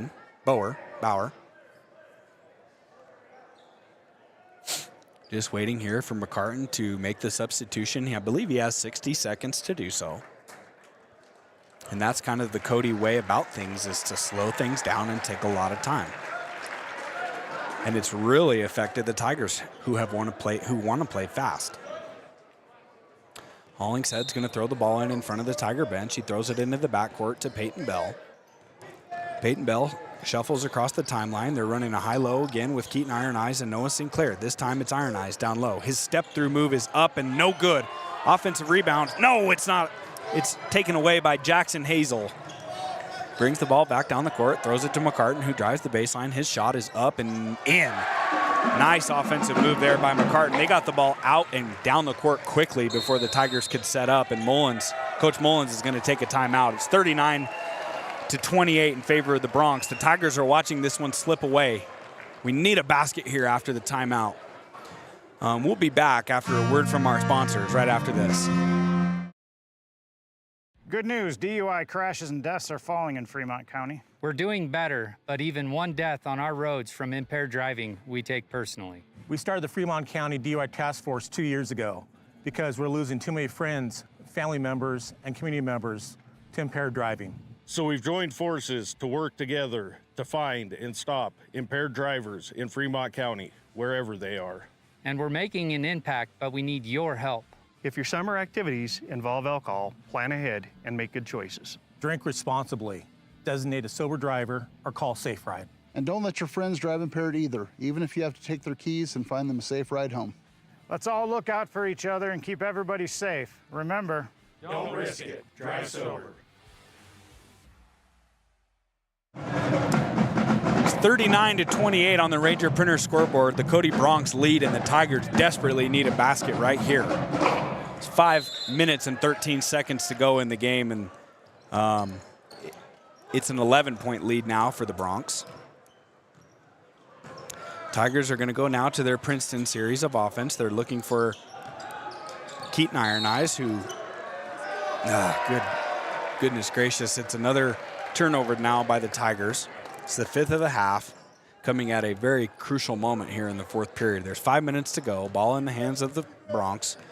It's Jackson Hazel who's going to walk the ball down. 5 seconds, 6 seconds now, 7 seconds. He finally crosses the timeline. Hazel swings the ball over to McCartan on the far side wing. They hit Bauer. They throw it back inside to Bauer, who his turnaround jump shot's no good. Rebounded into the hands of Noah Sinclair. Long outlet pass to Peyton Bell. We need to see Peyton Bell attack the basket here. Into the hands of Iron Eyes now at the top of the key. Back over to Peyton Bell. Now Hollingshead at the top of the key. Iron Eyes is going to drive the lane. He does drive the lane. His shot is up and in. Nice shot there by Keaton Iron Eyes. His 6th point of the game, 2nd of the 4th quarter. It's 30-39 now. Tigers need a stop and a score and a stop and a score to get themselves right back in this game. Parker Hine on the far side wing. Throws it up top now to McCartan, who launches a long three. It's a brick. Dang near breaks the backboard, and he's disgusted with himself. Why did I shoot that? And it's going to cause the coaching staff of Cody to take a timeout, full timeout. They need to talk about that. It's 39-30, just over 4 minutes to go here in the game. We're going to take a quick moment to listen to our word from our sponsors and catch our breath. We'll be right back with the final 4 minutes. 63-7160 or visit chccw.org to schedule your appointment. High Plains Power is a Touchstone Energy Cooperative. What does that mean for you as a Rural Electric Association member? It all comes down to 7 principles: open membership, one voice, one vote, member benefits, independence, education, cooperation, and community. To understand how it all works, we're headed back in time. In 1879, electricity was in major cities, but rural areas were out of luck. In 1935, President FDR made it possible for companies to build power lines to unserved areas. By the time we hit 1941, some 400 electric co-ops had been organized to serve rural America, just like High Plains Power. For more information, visit highplainspower.org. Welcome back to Schweitzer Gymnasium, folks. It's the Lander Tigers who are trailing the Cody Bronx by 9 points with just over 4 minutes to go here in the final period of play. Tigers just scored a bucket. It was Keaton Iron Eyes. He's got the only points so far. Or excuse me, I'm missing a basket. It's Hollingshead. Iron Eyes and Hollingshead have the 4 points here in the final period. 4 minutes to go. Tiger basketball inbounded to Peyton Bell. He runs on the near side, wave skating through. Here comes Romer up to the pinch post. They hit him. Now they're going to run a split screen action with Hollingshead and Peyton Bell. It's not there. Peyton's going to throw it into the corner to Keaton Iron Eyes. They're looking to post up Romer. Can't find him. He's guarded closely by Ball with 4 fouls. Keaton Iron Eyes, who drives the middle of the key. He falls down. He slips on the court, and it's a turnover into the hands of McCartan, who drives all the way down, and his shot's good. McCartan's a very tough and physical guard. That was a nice scoop up of the ball and coast-to-coast drive for the basket. Peyton Bell brings the ball back down. His three-pointer is no good. Now the Bronx, that's such a punishing three-pointer there by Peyton Bell, because the Bronx are just going to pull the ball out and waste as much time now as they can. They're up 11 with 3 minutes to go here in the final quarter of play. McCartan pivots around near the volleyball line area. He drives the middle of the court, stopped by Keaton Iron Eyes. It's still a 2-3 zone defense of the Tigers. They may switch to man here in a moment. Romer's guarding Pryor out there on the corner. He throws it back up top to Bauer, back to Pryor in the corner. This time they throw it up top to Hazel. Now the Tigers switch to a man-to-man defense. They have to pressure them into shooting the ball now. It's the very quick Hazel guarded by Iron Eyes. Now it's over to Pryor. In and out dribble, throws it back to Hazel. Man, the Cody Bronx are just content to waste as much time. It's 50 seconds now, 50 seconds and counting. 2 minutes and 30 seconds to go. Tigers down 11. They're going to have to foul if the Bronx are going to take this much time. McCartan, wild drive into the lane, out of control. His shot's no good. Outlet pass to Peyton Bell. He's going to push the ball down the court, looking for Sinclair on the short corner. His shot, no, he doesn't shoot. He just hands it to Romer on the basket cut. His layup is up, and it's no good. Rebounded into the hands of Hazel. And that might just do it, folks. There's 2 minutes to go here, and you know this Cody team is going to waste time. Instead, they go to Jackson Hazel, who drives the lane, and he's fouled, kind of in a tripping or a feet tangling between him and who was this? Who was this foul against? They still haven't reported it. It's a foul against Noah Sinclair, who got his feet tangled up with the driver. 41-30 now. The Bronx have the ball, 11-point lead, just over 2 minutes to go, 2 minutes and 4 seconds. Tigers desperately need a stop and a score here. They're going to have to go stop, score for the remainder of this game if they're going to win. Ball inbound to Ball, who's closely guarded by Sinclair. Now it's up top to Hazel, guarded by Porter Playstead. Hazel's crossover step-back moves are being still closely guarded by Playstead, who throws it down low to Bauer, back out to Ball, who swings it across to Pryor. Nobody picks him up, so his drive to the lane is uncontested, and it's up and good. Now it's 43-40 in favor of the Bronx. Pax Hollingshead shoots a three from the near side wing, and it's no good. Rebounded into the hands of the Tigers. It's Peyton Bell who scoops it up. Noah Sinclair kicks the ball out to Quincy Gwynna, who drives the baseline. Spin move back to the middle. His shot is up and good. Nice shot there by Quincy Gwynna, and a quick full timeout by Coach Mullins. They have to talk about what press they're going to run now. It's an 11-point lead for the Bronx, 1:22 to go here in the game. We'll take a quick break, listen to a word from our sponsors. Be right back with the final 90 seconds. The Fremont County Fair wish to thank everyone who attended the fair this year. Whether you enjoyed Family Day, a night event, entered a craft, or showed livestock, thanks for all your efforts. Stay tuned for a bigger and better Fremont County Fair next year. Hey guys, this is Nick Haskell, and here at Haskell's Furniture and Flooring, we have the best brands. With our size, we are able to shop for you. We're able to choose the top products from the best companies. We carry Lazy Boy, Tempur-Pedic, Ashley, Sealy, Serta, and more. With our variety, we can make sure we're a one-stop shop for all of your home furnishing needs. Come in today to one of our locations in Cody, Lovell, Worland, and Riverton, where we have the best prices and a better service.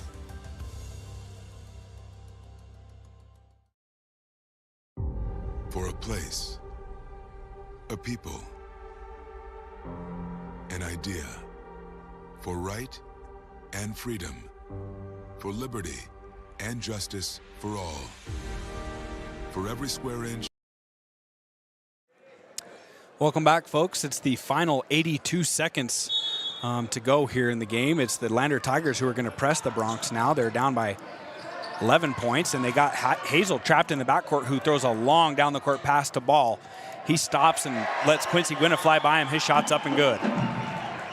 First basket of the game for Maddox Ball. Now it's 45-32. Peyton Bell, his spin move at the other end is good. Acrobatic layup off the glass there by Peyton Bell. 1 minute to go in the game.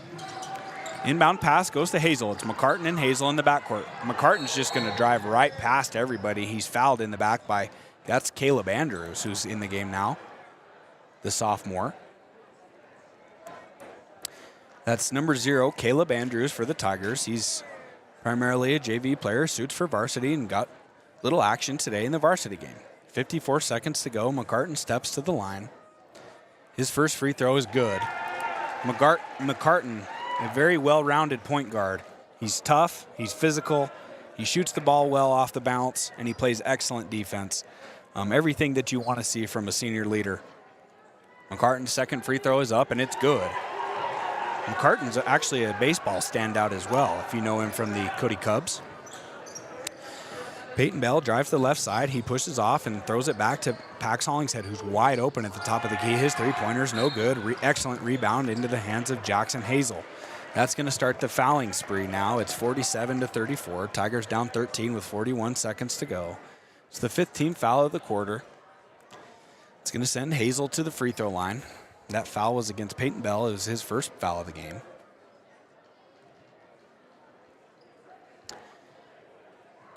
Tigers trying hard not to hang their heads here. It was a very hard-fought game, but just like the first game in December, the physicality and athleticism of the Bronx just got the best of them today. Hazel's first free throw is up and good. His first point of the fourth quarter. He's got 6 points in the game now.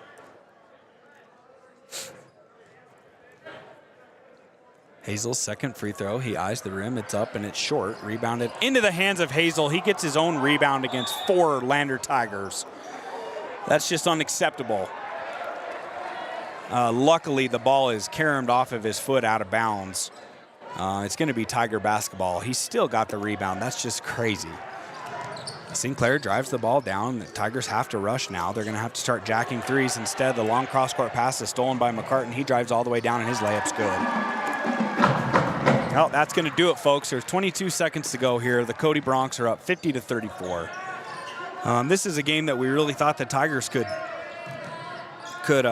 if they could stay within striking distance, they could win this game, and we still know that that's true to be the case. But just a couple bad possessions has gotten away from him. Peyton Bell gets his own rebound on the three-pointer and drives the lane. His layup is up and in, and that's going to do it, folks. Tigers lose 50-36 behind an excellent fourth quarter from Grady McCartan. Wow, what a whirlwind of a game. Tigers were one step away. They lose by 14 tonight, but man, that was a much closer game than the score indicated. With about 4 minutes to go, the Tigers were down by about 9 points, which was totally doable. Tonight it just didn't shake out, and that's okay, but the Tigers, classy as ever, go through the handshake line and respect every player of the Cody bench and all the players on the sideline as well. Well, folks, that's it for us. We'll be right back with the Click It or Ticket post-game show. Not sure if we'll be joined by Coach Mullins or not, but we'll take a break. We'll take a quick break and be back after a word from our sponsors. Loading at 200 miles per hour. Airbags pack a punch. Until age 13, stay buckled up in the back seat. Buckle up, Wyoming. It's the law. Snyder Signature Properties would like to give a huge shout out to the local sports of Fremont County. They are here to support your team and your local home real estate needs. Call today to see how Snyder Signature Properties can help you buy and sell your next property. Good luck to all Fremont County athletes. Detailing done different can protect your vehicle with S-Tech's Action Series, Carbon or Smart Series ceramic tint, plus premium ceramic coatings for maximum UV and heat protection. All backed by a lifetime warranty. Expect expert detailing to make any ride look brand new. Call 307-851-5158 today. Detailing done different. Riverton's Hampton Inn and Suites is proud to sponsor our youth athletics in Fremont County. Fremont County School Athletics provide our youth timeless experiences and lessons that can lead to success for life. Setting goals, teamwork, and hard work make young athletes into good citizens.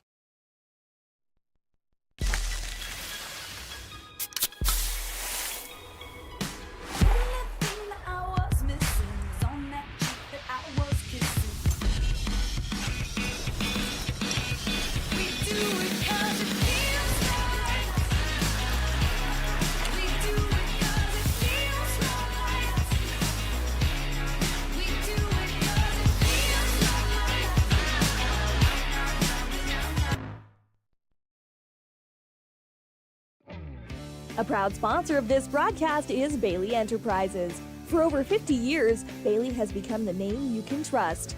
With Pit Stop Travel Centers, you can fuel up and stock up on trip snacks at locations all over Fremont County. You can also put your trust in Bailey Tire and Auto for service to keep handy for those times when your luck runs out on the road. Refresh at the Speedway Cafe with a dine-in meal or a round of carry-out with a variety of specials to keep you going. Go with Bailey.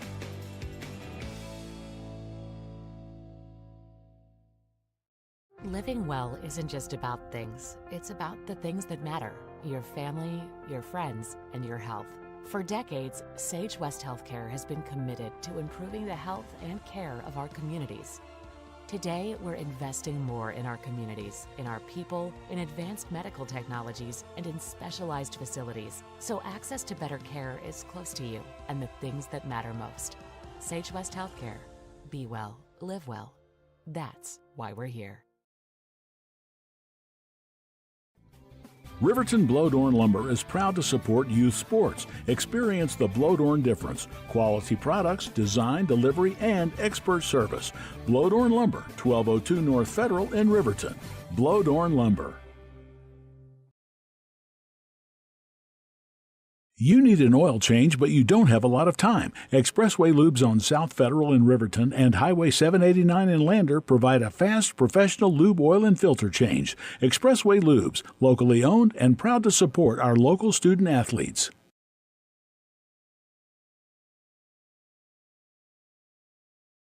Visit Lander Gambles to make your home feel like new. They will beat any competitor's price. Stop by to speak to one of the sales agents or visit LanderGambles.com. Lander Gambles will help you find the perfect product that fits your budget and lifestyle. Lander Gambles, 420 Main Street, Lander, Wyoming. Dos Solitos is proud to support Fremont County sports teams. Enjoy bold Mexican flavors that'll have your taste buds shouting, "Olé!" Follow them on Facebook, Instagram, and TikTok for updates on events and food truck locations.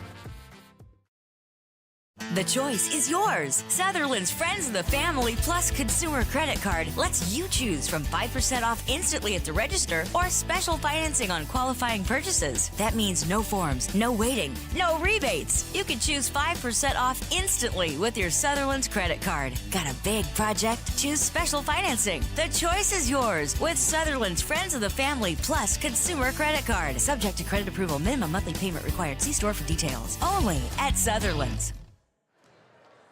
Welcome back to Schweitzer Gymnasium here in Cody High School. The Lander Valley Tigers dropped this conference game 38-50, moving them to 2-1 in conference play on the season. It was a really hard-fought battle by the Tigers, and although it was a 12-point loss, that was probably a two-possession ball game. The Tigers got themselves in trouble again by taking a few bad shots there in the final period. To kind of close out the game. Let's recap scoring. Peyton Bell, he led the way with 12. Behind him, it was Pax Hollingshead with 10. Keaton Ironeyes with 6. Noah Sinclair with 5. Quincy Gwynna with 3. And Gavin Romer with 2. That's 38 points. The Tigers only had, unofficially, nine turnovers. So a relatively clean game. Jay McCartan's Cody Bronx, they moved to 8-4 on the season, and they're now 1-1 in conference. They played, let's see, it was Grady McCartan. Good gracious, he had a great game. He had 20 points. Behind him, it was Jackson Hazel with 9, Maddox Ball with 8, Josh Sowers with 6, Parker Hine with 5, and Trent Bauer with 2. That's 50 points. Well, folks, it was just kind of another awkward matchup again. The physical, bigger and faster Cody Bronx really took it to the Tigers. The Tigers showed some really good flashes of scoring there, especially in the fourth quarter where they scored, or excuse me, the third quarter where they scored 14 points. Pax Hollingshead hit 2 threes in the quarter, and Peyton Bell had a 3 with a handful of buckets as well. So that's going to do it for us here today, folks. We're not going to have a post-game show, or excuse me, a post-game interview. As I said, it was a 50-38 loss by the Tigers. That moves them to 2-1 on the conference. Moving forward, they'll be playing at home at February 7th and February 8th against the Whirlin Warriors and the Level Bulldogs. And we are going to have, excuse me, I'm not sure. I see Coach Mullins here in the gym. We're just going to wait a brief second to see if he stops by for a post game. If he keeps walking, we'll wrap things up.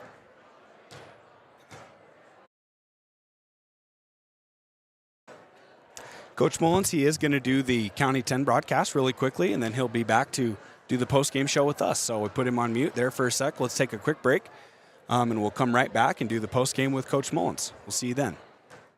Your tax pros at 672 West Main Street in Lander, Wyoming can handle all your tax needs. Whatever your situation, we know what to do. Call 307-856-2256 today to schedule an appointment. H&R Block is open Monday through Friday, 9 a.m. to 3 p.m.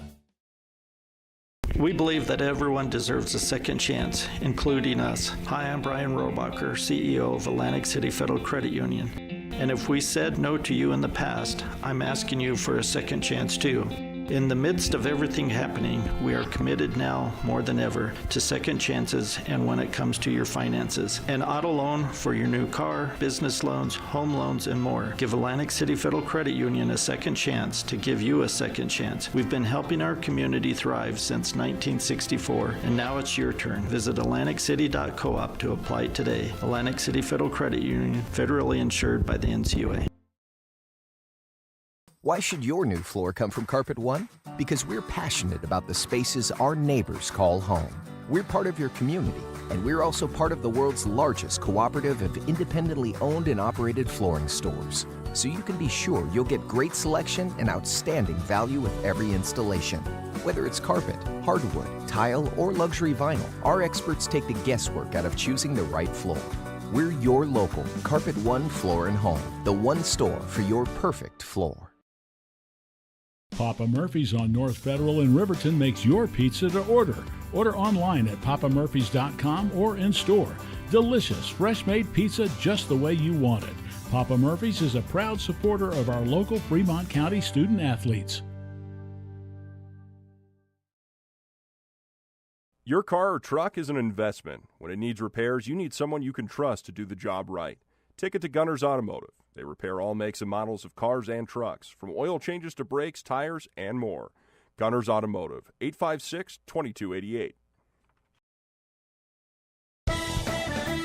Shoshone Rose Casino and Hotel is proud to support youth sports in Fremont County. Enjoy a meal at the Deca Gai He restaurant. Deca Gai He is Shoshone for the eating house. Open daily from 7:30 a.m. until 9 p.m. Try a weekend getaway with the family in one of their comfortable, pet-friendly guest rooms and enjoy the heated swimming pool. Book online at ShoshoneRose.com and remember to support Fremont County youth sports. Go team!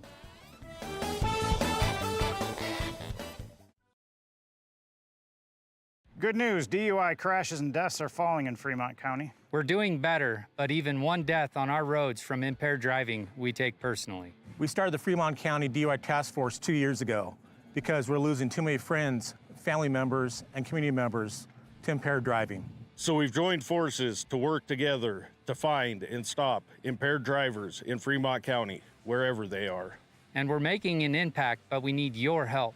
If your summer activities involve alcohol, plan ahead and make good choices. Drink responsibly, designate a sober driver, or call Safe Ride. And don't let your friends drive impaired either, even if you have to take their keys and find them a safe ride home. Let's all look out for each other and keep everybody safe. Remember, don't risk it. Drive sober. Don't leave your future up in the air. Always wear a seatbelt and reduce your risk of death of serious injury in a crash by almost 50%. Buckle up, Wyoming. B&M Septic and Excavation offers prompt professional service. Call them today for a quote at 850-2200. They serve far and wide across Fremont County and deep. B&M Septic and Excavation is proud to support Fremont County sports. When repairs are complete after a collision, you expect your car, SUV, or truck to look like new. That's the service you'll receive at Stork Auto Body in Riverton. Professionalism and meticulous attention to detail. You can depend on Stork Auto Body, 841 Miniweb Avenue, Riverton. Men have a way of doing things. A man has his way of eating, of exercising, of keeping his hands warm, and of straightening up. So, when a man faces a serious life problem like divorce, depression, or suicidal thoughts, shouldn't a man have a way to deal with that too? Well, now he does. I'm Dr. Rich Mahogany. Visit me at mantherapy.org. Community Health Centers of Central Wyoming has locations across Fremont County ready to serve you at DuBois Medical Clinic, Riverton Community Health, and Lander Community Health Pediatrics. We accept all forms of insurance, including Medicaid and Medicare. Are you struggling to get medical care? Ask for their sliding fee scale. From family medicine to pediatrics, Community Health Centers are here to serve you. Call 307-463-7160 or visit chccw.org to schedule your appointment. High Plains Power is a Touchstone Energy. All right, folks, welcome back to Schweitzer Gymnasium. I'm now joined by the varsity boys coach, Stu Mullins. Thanks for joining the broadcast today with us, Coach. Yeah, absolutely. A little bit of a rough game again against the Cody Broncs. It was a 12-point loss, but it really was about a 2-possession game. Tell us a little bit about your team and how they fought through the struggles tonight. Yeah, the score looks similar, right? But the effort was 100 times better than it was at home. We competed for 32 minutes, and that was it. I said I don't even want to look at the score. I want us to put our head down and work as hard as we possibly can on defense. I mean, we were less than a stiff breeze against them last time. I mean, they were 29 of 35 from 2-point, and layup after layup after layup. And so our mentality was no layups, and we weren't going to let McCartan just cast away. And the kids bought into the plan, and we cut it to 4 there in the fourth quarter. And I just felt like, man, we need a stretch here where we can get on a little roll, and it just never came.